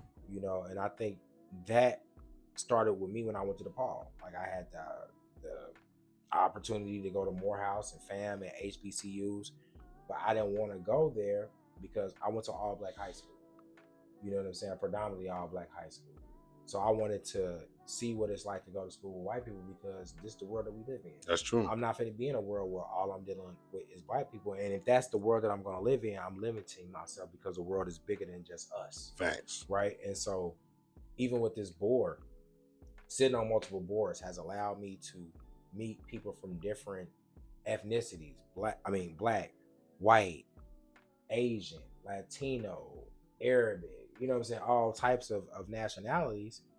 But it's allowed me to create a network Facts. Of people who I would have never met.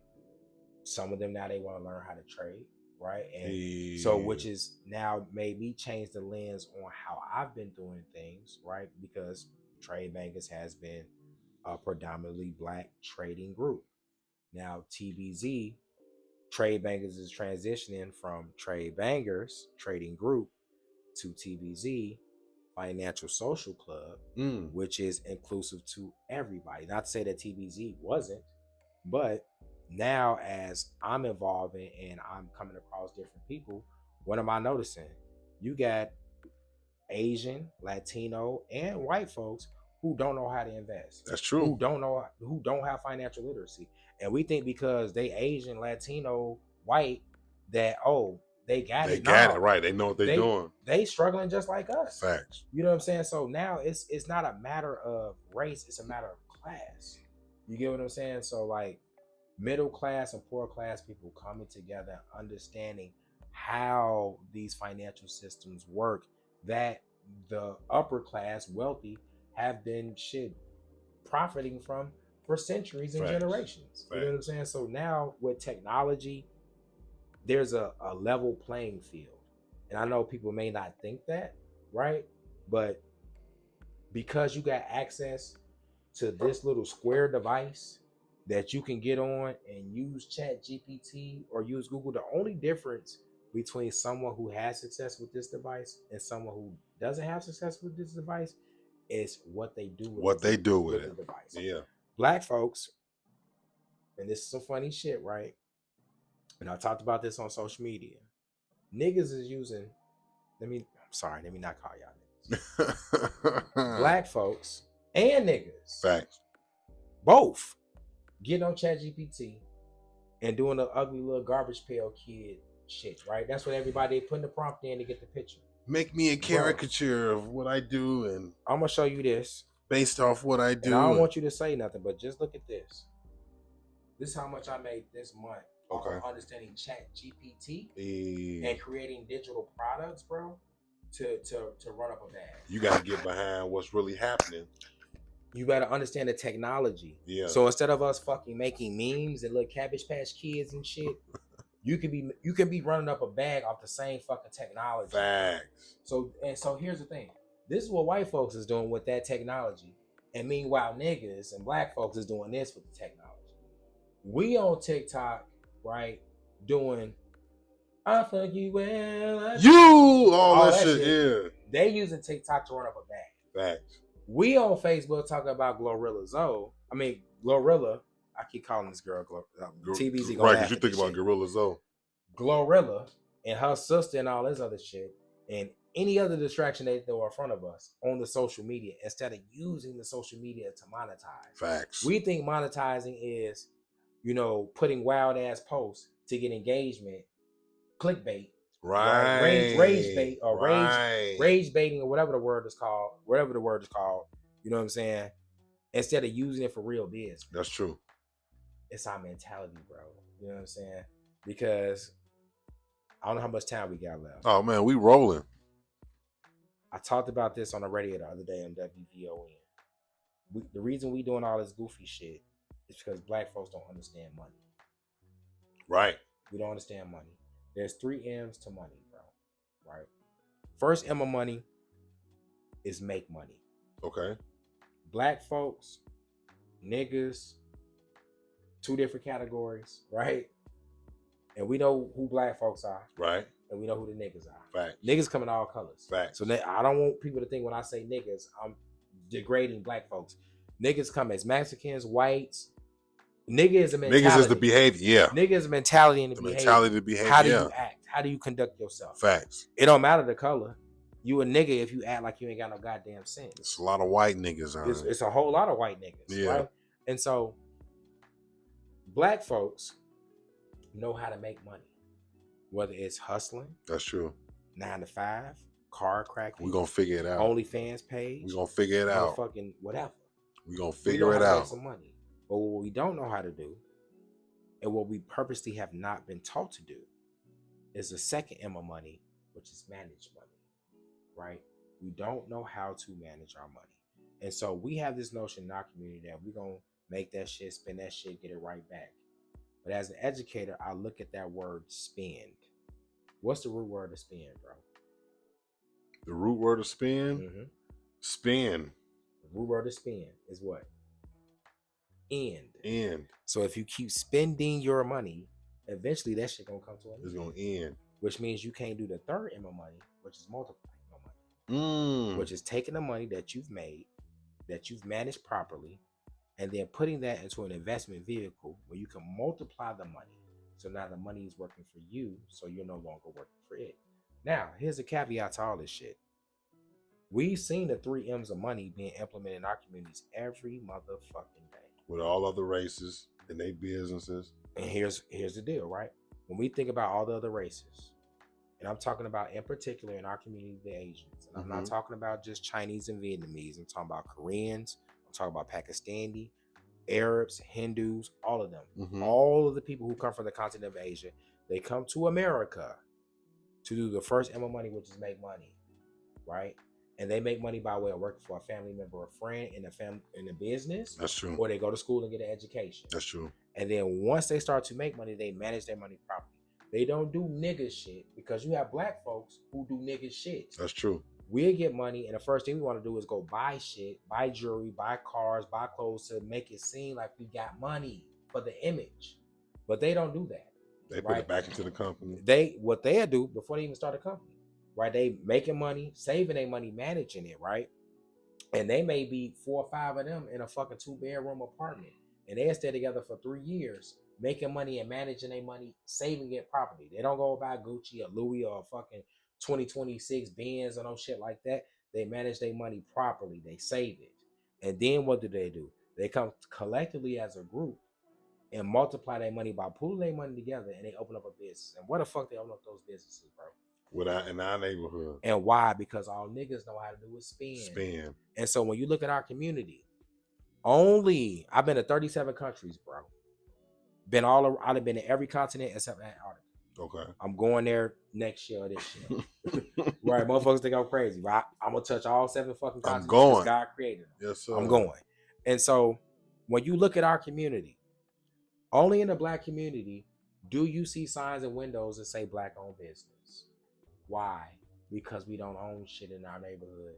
And right where we at right now, in a 5-mile radius of where we at right now, bro, the gas stations, the liquor stores, the corner stores, the laundromats, the beauty supplies, the nail salons, any of this shit ain't owned by ours that look like me. Facts. Right? Facts. And so you don't go to Chinatown and see Chinese owned business in the window. No, why? You don't. Because they own their community. Everything is in Chinese. It's implied that they own this motherfucker. You go to Little Village, you don't see Mexican owned in the windows. No, you don't. Everything is in Spanish. They own their communities. Let me ask you this: Have you ever went to a black business in Little Village? Nope. Have you ever been to a black business in Chinatown? Hell no. Have you ever been to a black business in Hickory Hills or Bridgeview where the Arabs stay? No.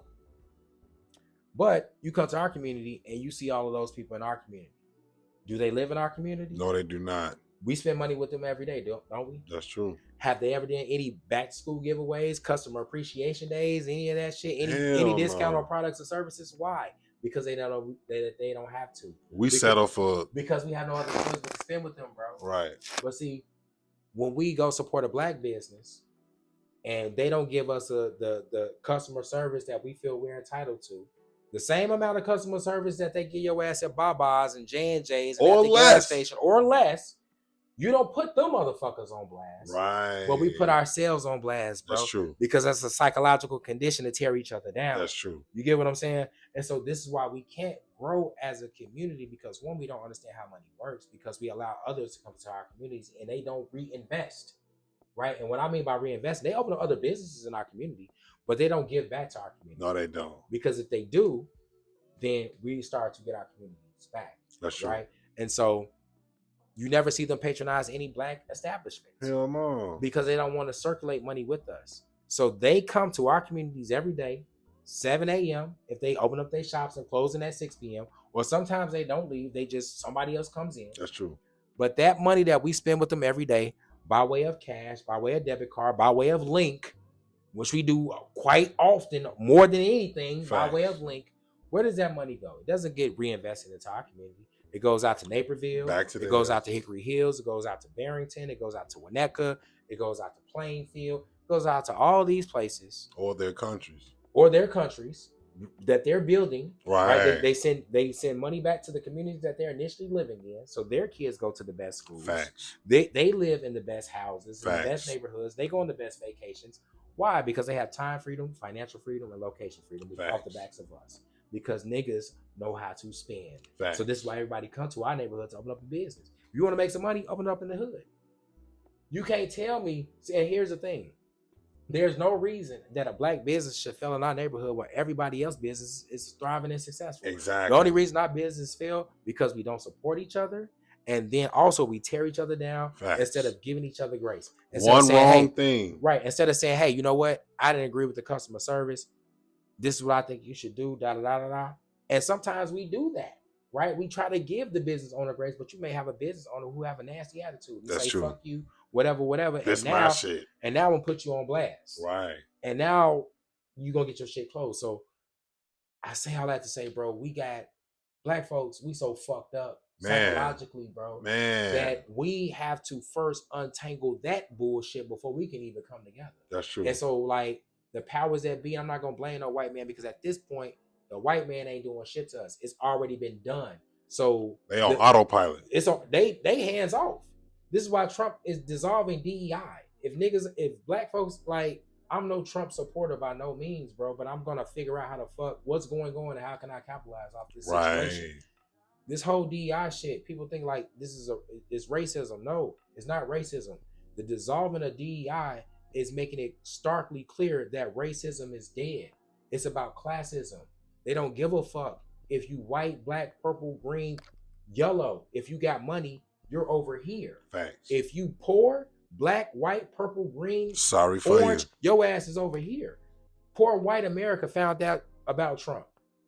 He don't give a fuck about poor white folks. Yeah. He don't give a fuck about poor black folks. Yeah. He don't give a fuck about poor Mexicans. I try to tell people that. And if you have money, yeah, or if you try to get money, then yes, like, he's the president, but he's a businessman. Facts. When you look at any other president we've had in history, all other presidents have been politicians prior to them being a president. He's a businessman. He's running the United States like a business. Now, do I agree with his politics? Hell no. Right. But do I agree with his business? Absolutely, as a businessman. Right. But he's a failed businessman, though. The nigga found bankruptcy a lot of time. Strategically, though. See, that's what they don't know. Here's the thing. That's optics, right? Filing bankruptcy, you just dissolve debt and create a new business. Right. So basically, he ran up a check and he's not responsible for it. That's the businessman's out. You know what I'm saying? You run it the fuck up. You transfer the assets that you just bought, transfer ownership to another business, right? Sell it. Right. Then you bankrupt it. That you still got control of the assets. That's true. You just don't have the business dissolved now. And when they come and try to take things, I don't have any assets for you to take. So what are we doing? You get what I'm saying? So like, shit, he doing what the white man been doing for fucking centuries, bro. Is playing the fucking game. What we gotta do as black folks is stop complaining about the fucking rules and understand how to play the game. That's true. Because they're not gonna change the rules. That's true.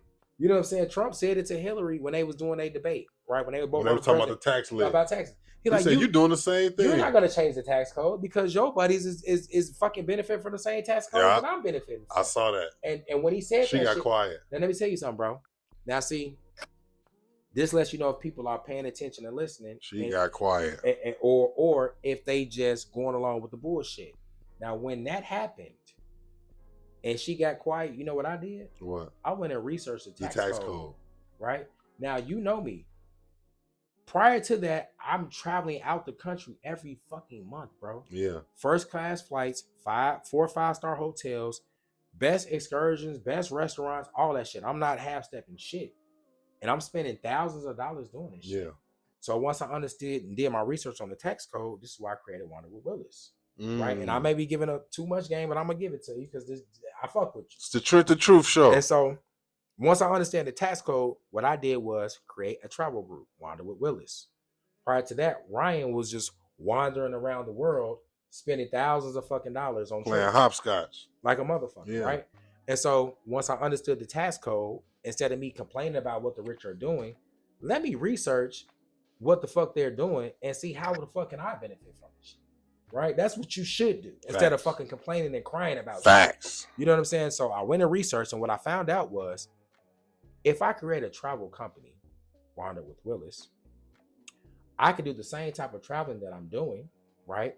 Going to these different countries, flights, hotels, excursions, all of that can be considered a business expense. Facts. So now Ryan Willis is an employee of Wander with Willis. Wander with Willis, the company, sends Ryan to, for example, Italy to do location scouting, to see if Italy is a good place for Wander with Willis to bring a group trip to. Okay, so the flight, because Ryan is an employee of Wander with Willis, the company pays for the flight because I'm on company business. The hotel that Ryan stays in is paid for by Wander with Willis because I'm there on behalf of the company. Yes. The excursions that I go on, I have to check them out to see if they're good for Wander with Willis. The restaurants that I go to, have to check those out to see if they're good for Wander with Willis. Facts. The clothes that I put on and the pictures that I take and the photographers who take the photos, that's all promo. Yeah.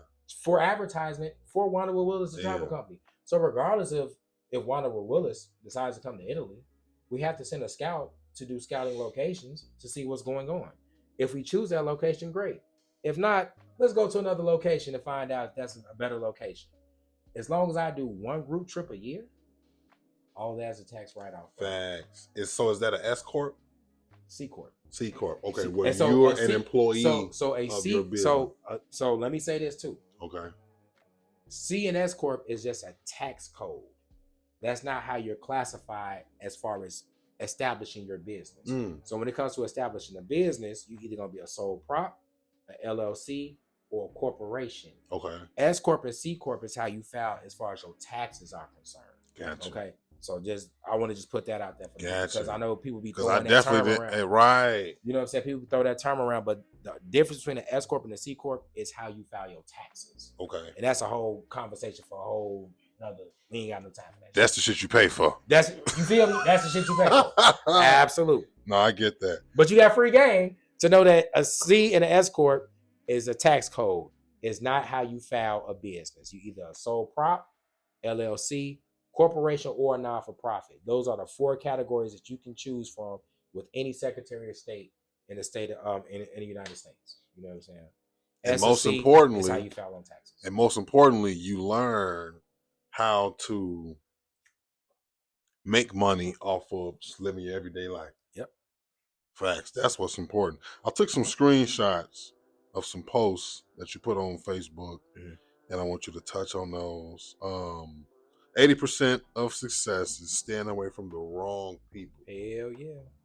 Hell yeah. Is that true? Your influence is everything. So when I got caught, got locked up, selling drugs and shit, got out on bond, I had to stop going to 124th Preston. Right. It's my grandma's house. That's the fucking block, nigga. This is where all my family comes. Facts. I had to stop going over there because that was a trigger for me. You know what I'm saying? I knew if I went back over there, I was gonna fall back into the shit that got me locked up, that environment. You know what I'm saying? That's the role. And so, you know, my family members, all you acting funny. You doing this, you doing that. They said that shit for years. But now it's different. They understand why I did that, where I am now. You know, so I would never be where I am now had I knew in my mind I was weak. You know, you succumb to the hood, you was just gonna be. I was gonna get back to jamming. I was gonna get caught up, arrested again, bond forfeiture. Now I'm sitting in this bitch, and I just promised God if he bond, because I had no bond at first. You know what I'm saying? They gave me a bond and shit. My mama had to put up all type of shit, bro. You know what I'm saying? To just get me out. So it was just like it was, and my mama didn't know what the fuck I was doing. You know what I'm saying? Like I was hiding shit from her. So like, all this shit came out to light. You know what I'm saying? And for me, it was the promise to God. It was also like when my mama face. You know what I'm saying? Like just disappointment. You know what I'm saying? Like my mama a little woman. She 5'3". Right. Little. Ass whooping stopped hurting after 8 years old, bro. You know what I'm saying? So for me, it was like the disappointment. You know what I'm saying? I never wanted to disappoint my mama. You know what I'm saying? And when I seen her face, it was like, shit, nigga, I can't go back to this shit. You know what I'm saying? My mama disappointed. Like her being disappointed would hurt more than beating could ever hurt. Facts. You know what I'm saying? And so I had to make that conscious decision. Like, man, I promise God that I ain't going back on the block, or I ain't gonna sell drugs. But I know the only way for me to not sell drugs is not going back on the block. And I ain't never want to disappoint my mama like that no more. You know what I'm saying? On some for real shit. Right. And so like that for me was the stay away from people. You know what I'm saying? And then by me staying away, that helped my family members. That helped my cousins. Right. No, it helped them because I stopped coming on the block, and at first it was like, damn nigga, why the fuck you acting funny? Woo, woo, woo. Then it went from me acting funny to I was the cousin that niggas talked about who don't ever come to shit. Black sheep. Right. And then it was like my cousin started to see the shit that I was doing. It was like, damn, I need to start kind of moving like cousin because this shit ain't going nowhere. Facts. You know what I'm saying? And then now shit, all of my cousins they don't even fuck with drugs no more. You know, they got trucking companies and all type of shit. You know what I'm saying? On some positive shit, but it took for me to be the sacrificial lamb, so to speak, and be the black sheep in order for everybody else to see what's possible. Fact. And so like now they kids, man, is in college and shit that wasn't a norm for our family, but now it is a norm for you to go to school and get an education. And I'm teaching my little cousins how to trade and shit. So if you don't want to go to school, nigga, you still gonna make some money. Facts. You know what I'm saying? So building that generational wealth. And I think a lot of times, you know, we see it on TV. People come from hustling and then they go legit. You know what I'm saying? A lot of people hustle and then they pass that hustle down to their kids to keep hustling and shit. Like, no, that ain't no generational shit that you want to get out of your that kid to hustle and do the same shit that you did. No, they should be standing on your fucking shoulders. Yeah. You know what I'm saying? So if you started here, you to hustle so they can start fucking here. Yeah. You know what I'm saying? And not be no fucking hustle, but they got a better start than you have. And then your grandkids, you instilling them, you know what I mean? You instilling your kids, so your grandkids are starting here. That's true. That's what white folks do. Bro. That's true. You know what I'm saying? But we pass on legacies of fucking Section 8 and link cards and fucking selling drugs. Like that's a badge of honor and something to be proud of. No, that shit is a crutch, not a couch. You know what I'm saying? Section 8, link, selling drugs, that shit is a crutch. That's to get you out of the situation. You should never just depend on that shit forever. That's true. You know what I'm saying? You should never depend on selling drugs forever. That's you true. should never depend on Section 8 forever, link forever. But we all know motherfuckers who won't get a job, who they gonna milk that shit. They like, man, I can't get that job. I'm gonna lose my Section 8. Right. You hear people say that, and that's a broke mentality. I can't do this. I don't want to fuck my disability. So I don't want to fuck this. So up. you rather live at the bare fucking minimum so you can get government assistance. That's true. Versus living to your full potential and living a life that you can your fucking dreams. Facts. That shit don't make sense to me, bro. Facts. But that's a broken mentality. You know what I'm saying? That shit is a broken mindset. That shit is displayed more than anything. And it's like, yeah, I don't even know if it's a way of getting around that. You just gotta let motherfuckers be at that point. I mean, but it's generational. Behavior is learned. I had kids, man, when I was at Marshall. Marshall was the only high school that I know of that had a daycare. Because it was so many girls that went to Marshall that got pregnant who had kids when they wasn't coming to school. So the daycare was created, you know what I'm saying, to allow the young ladies to come to school. And I never forget a conversation. That's when I first became a dean. It was at Marshall. That's and I heard a young lady say, "I can't wait to graduate so I can apply for Section 8 to give me a link card." She didn't say, "I can't wait to turn 18 so I can graduate, so I can go to college, so I can make a better life for my baby." She said, "I can't wait to graduate so I can apply for Section 8 to get a link card." But where did she learn that behavior from? Because she probably seen her mama do it. She probably seen her grandmama do it. And we know motherfuckers pass down Section 8 vouchers and keep shit in their name, and somebody else is staying there. Facts. So they can keep the voucher. Facts. That's not an inheritance, bro. That's a disinheritance. Passing on the struggle. Yeah. Come on, man. We gotta stop that. And that shit is prolific. We gotta stop that. Community. You know what I'm saying? I know you're gonna stop it because you said in 2026 you're gonna make 100 people a millionaire. Yep. It's already done. Already done. It's already done, bro. You know what I'm saying? Like, I have a unwavering faith not only in God but in myself. I'm gonna get this shit done. Facts. Now, is the shit gonna happen in 2026? It may not. It may not be 100 motherfuckers. It may only be 10. But I guarantee you, by the time I leave this earth, it's gonna be 100 motherfuckers who are millionaires. You know what I'm saying? And in all honesty, $1 million ain't shit. No, it ain't. And I know viewers may be looking like, "Oh, this nigga arrogant." He talking about $1 million. I don't think so. $1 million ain't shit, bro. When you think about it, you will blow through $1 million. It's plenty of niggas that we all know in Chicago who had $1 million and blew through it. That's true. My first ticket, I blew through that shit. Go. And this was when Dogecoin and all that shit, like the crypto market was booming. I'm talking about $1,000 investment turned into motherfucking 100,000 in a matter of a couple of months. You know what I'm saying? Off hype, FOMO, all that type of shit. Right. You know what I'm saying? And when that type of money comes, and I be telling TBZ this shit all the time, you're gonna blow through that first bag, bro. That's true.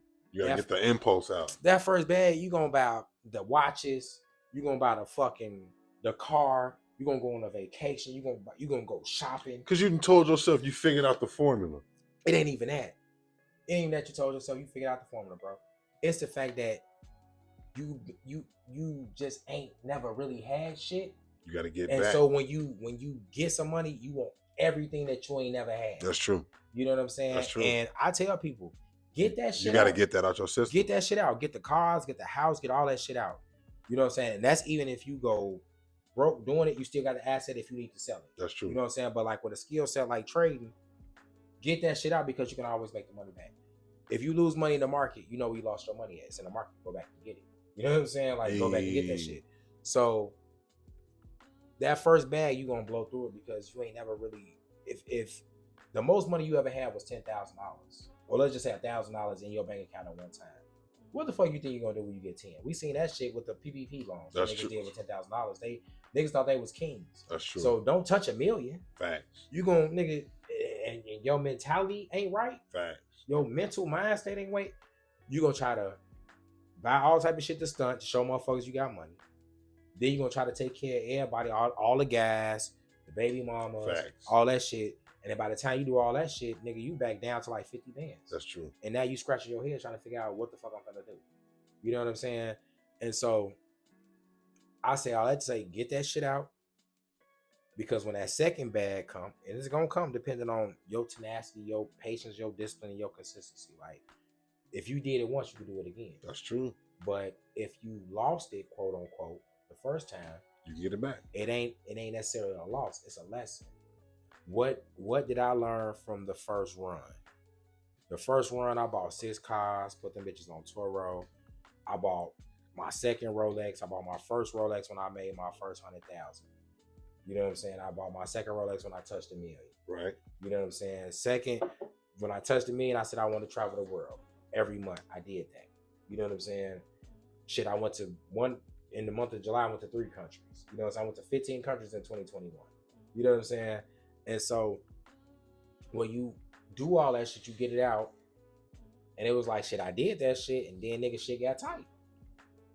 Shit got tight. And when shit get tight, you either gonna do one or two things. You either gonna focus or you gonna fold. Right. You know what I'm saying? And for me, I went into like a mental depression. My girl will tell you. You know what I'm saying? My close friends will tell you, G. Like, when you got a ticket and you traveling, you doing this, and it's all eyes on you, and then shit slow up, and you still got fucking $20,000, $15,000 worth of bills because you got all this other shit going on. Facts. Nigga, that shit is depressing, bro. You be ready to kill your motherfucking self. You know what I'm saying? Because you fixated on the material shit. Facts. You know what I'm saying? And you let the material shit validate you. Facts. And again, I'm not a religious person. I'm very spiritual. I look at the Bible.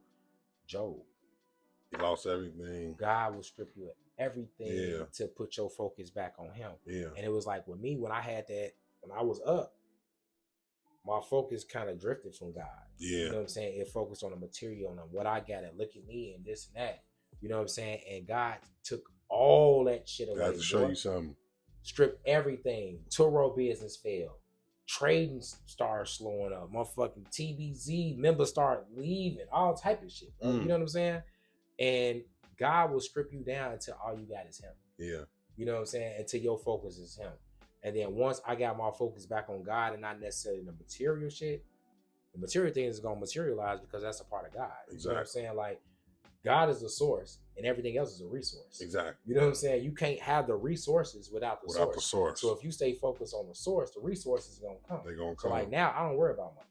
You know what I'm saying? Because if I keep my focus on the source and making sure that everything that I do is in alignment with what I know God wants me to do, then the money going to come. Right. You know what I'm saying? Like, I ain't worried about no motherfucking money, bro.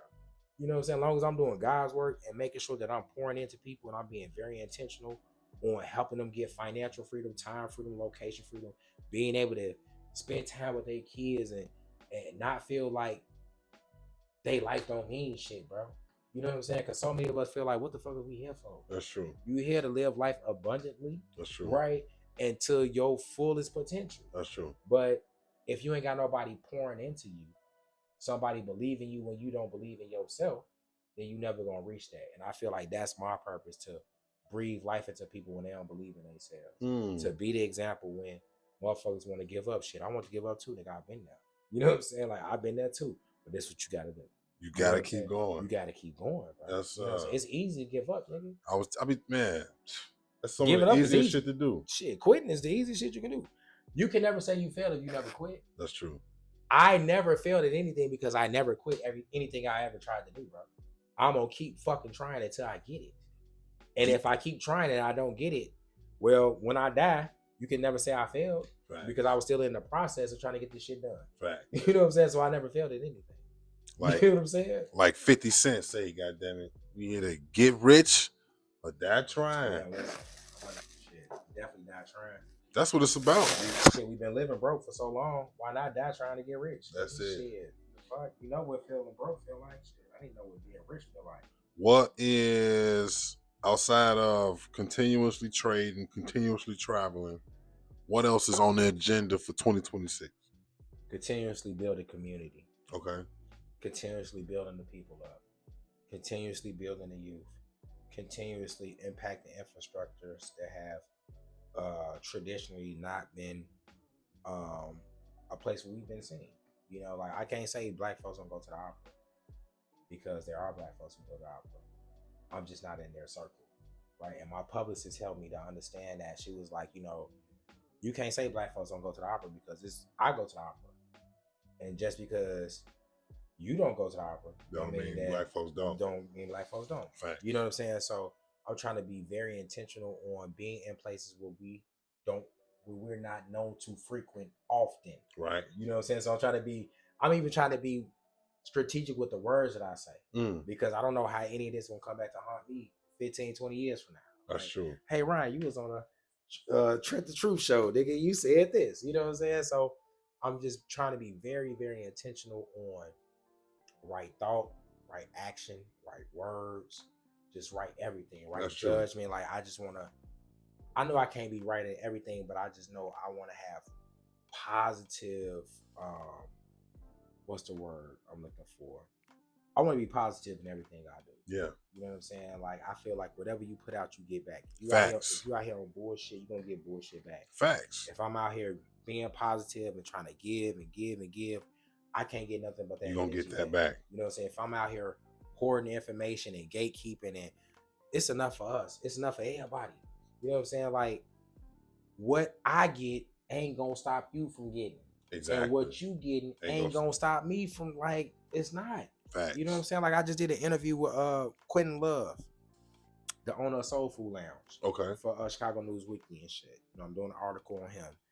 And one of the biggest things that resonated with me that Quentin said is, like, you know, at his age, he's a little bit older than us, he's in his 50s. He was just saying, like, you know, how the black restaurant scene now is starting to elevate. You know, soul food restaurants used to be the old school cafeteria style. Right. You know, now when you look at soul food spots, you look at Soul Food Lounge, you look at Soul Vibes, you look at Jordan's Cafe, you look at Uwe. It's an elevating experience. That's true. Now, you know what I'm saying? And as they've elevated that experience, now they have to start to collaborate. Right. And start building with each other. And so, you know, Mark, the owner of Uwe, Dre, the owner of S2, and Quentin, the owner of Soul Food Lounge, they all come together to do a dining hall.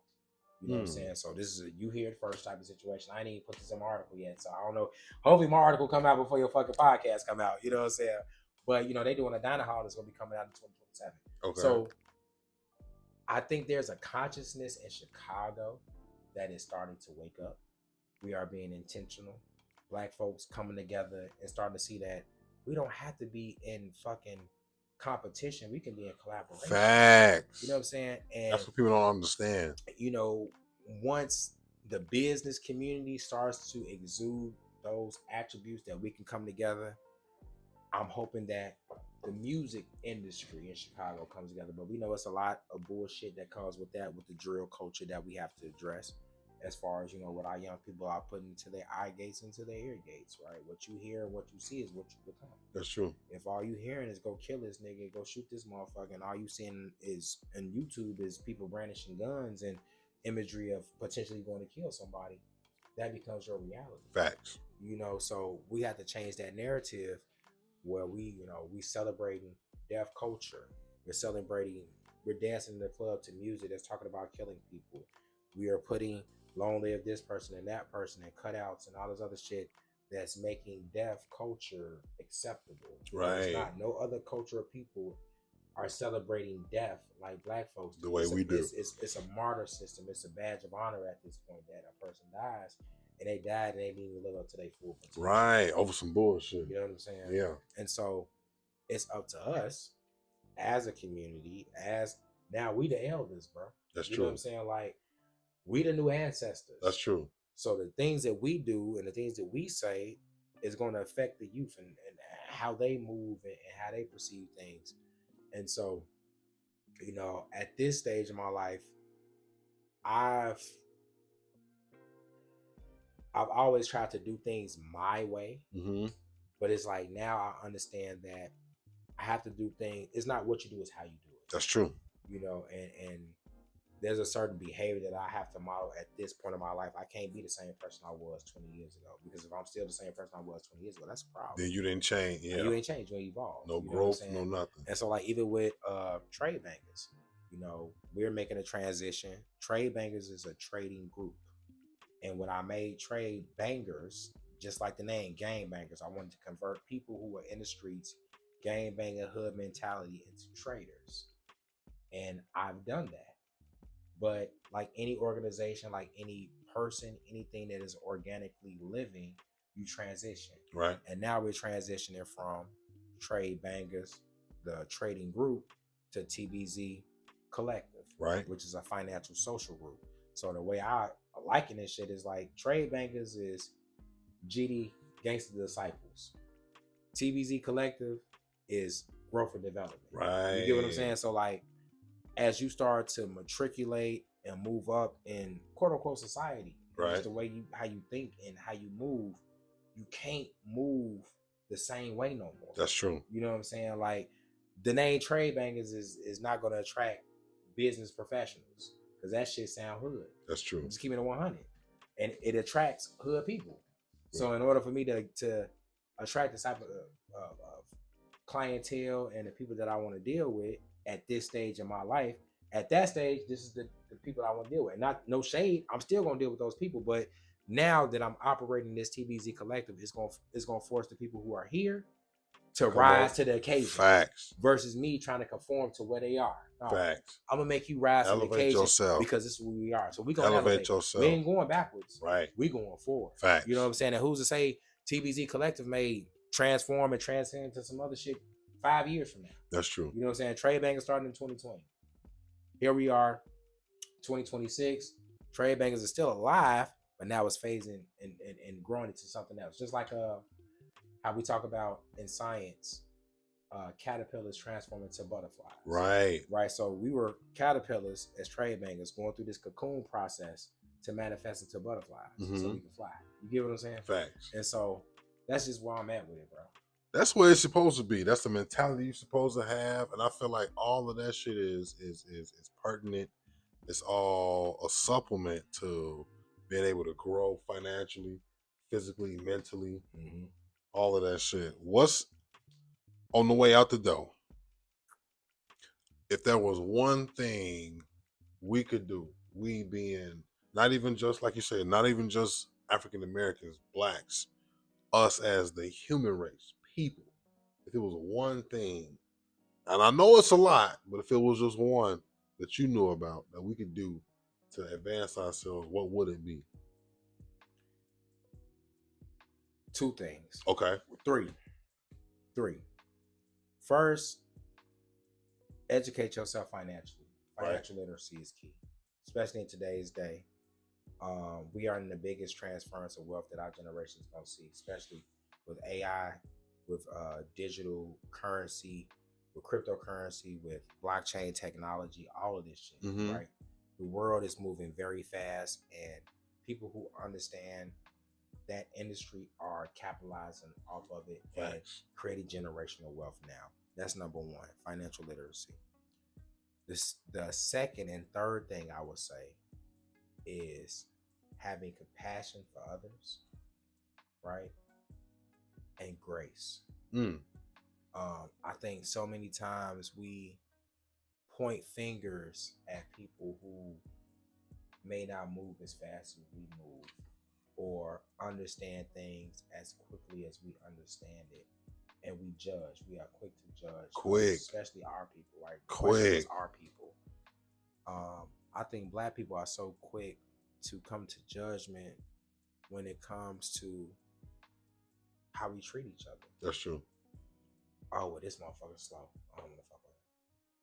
Or he think he all that. I don't want to fuck with him.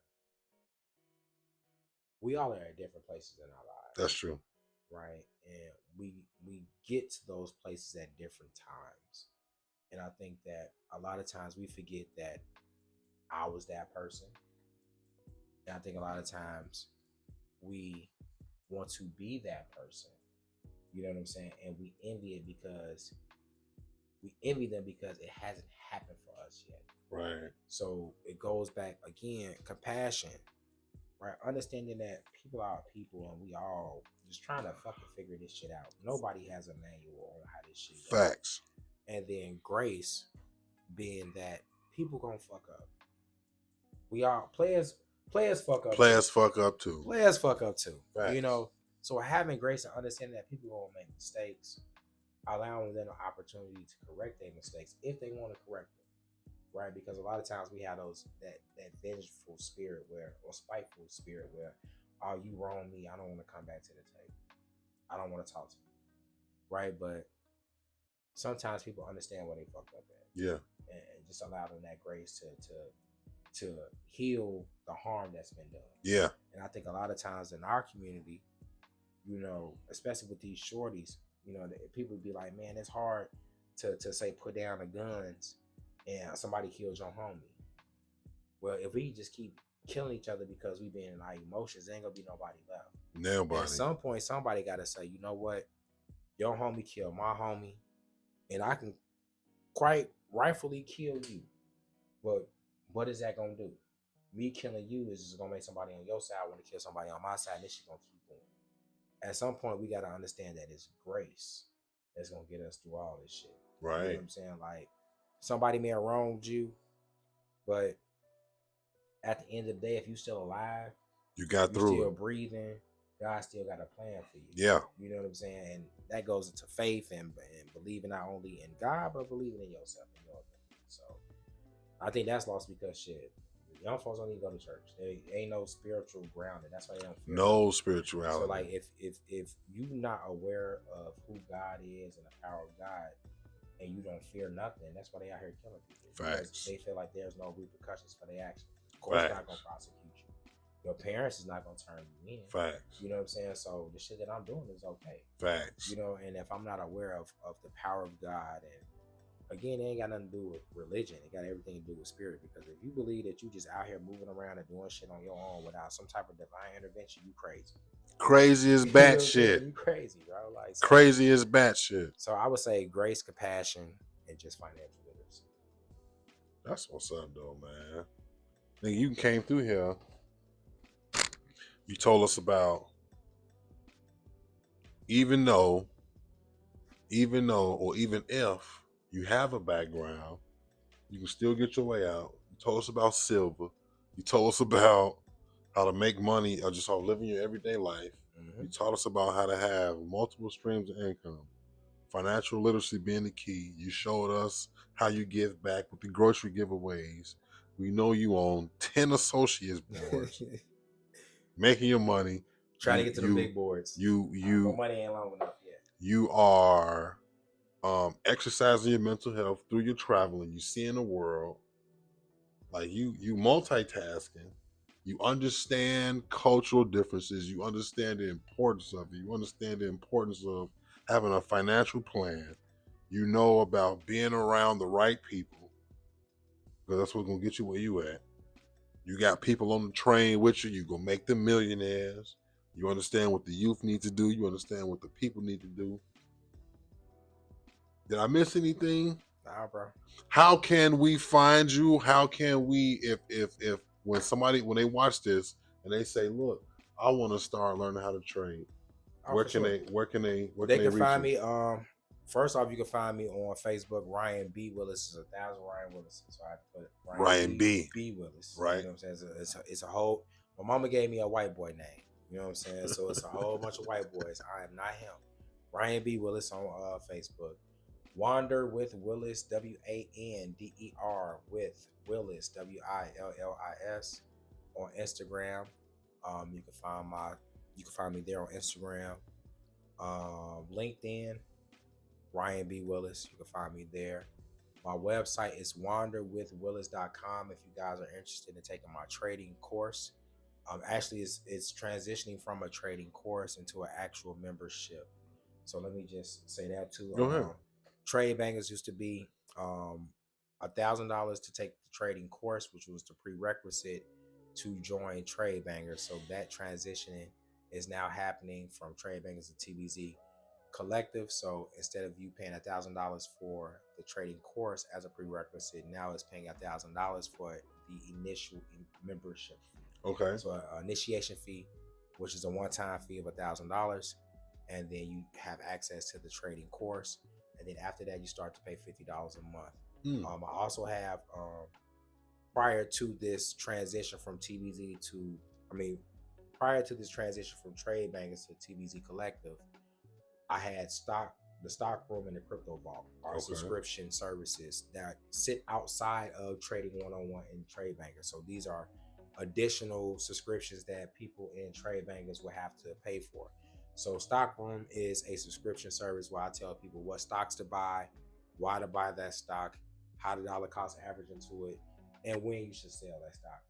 I'm not a financial advisor, right? It's for entertainment purposes only. I was just going to say, that don't toe along the lines. You know what I'm saying? So it's for entertainment purposes only. I got to put that out there. But, this is just my opinion, and I'm just showing you things that I'm buying in my portfolio. That's the stock room. The other one that I have is the crypto vault, similar to the stock room, but it's all crypto. Tell people what crypto to buy, the utility of the crypto, which is very important. A lot of people don't understand that a crypto has to have a utility. What does utility mean?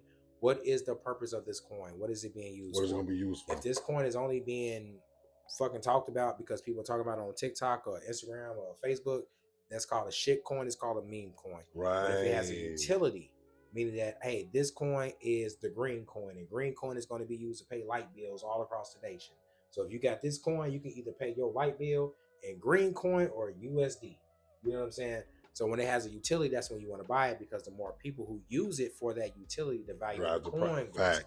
So in the crypto vault, I tell people what cryptos to buy, the utility of it, where can you purchase it, how the dollar cost average into it, and when you should sell it. So now the TBZ Collective, instead of people having to pay for those things separate, all of that is included. Okay.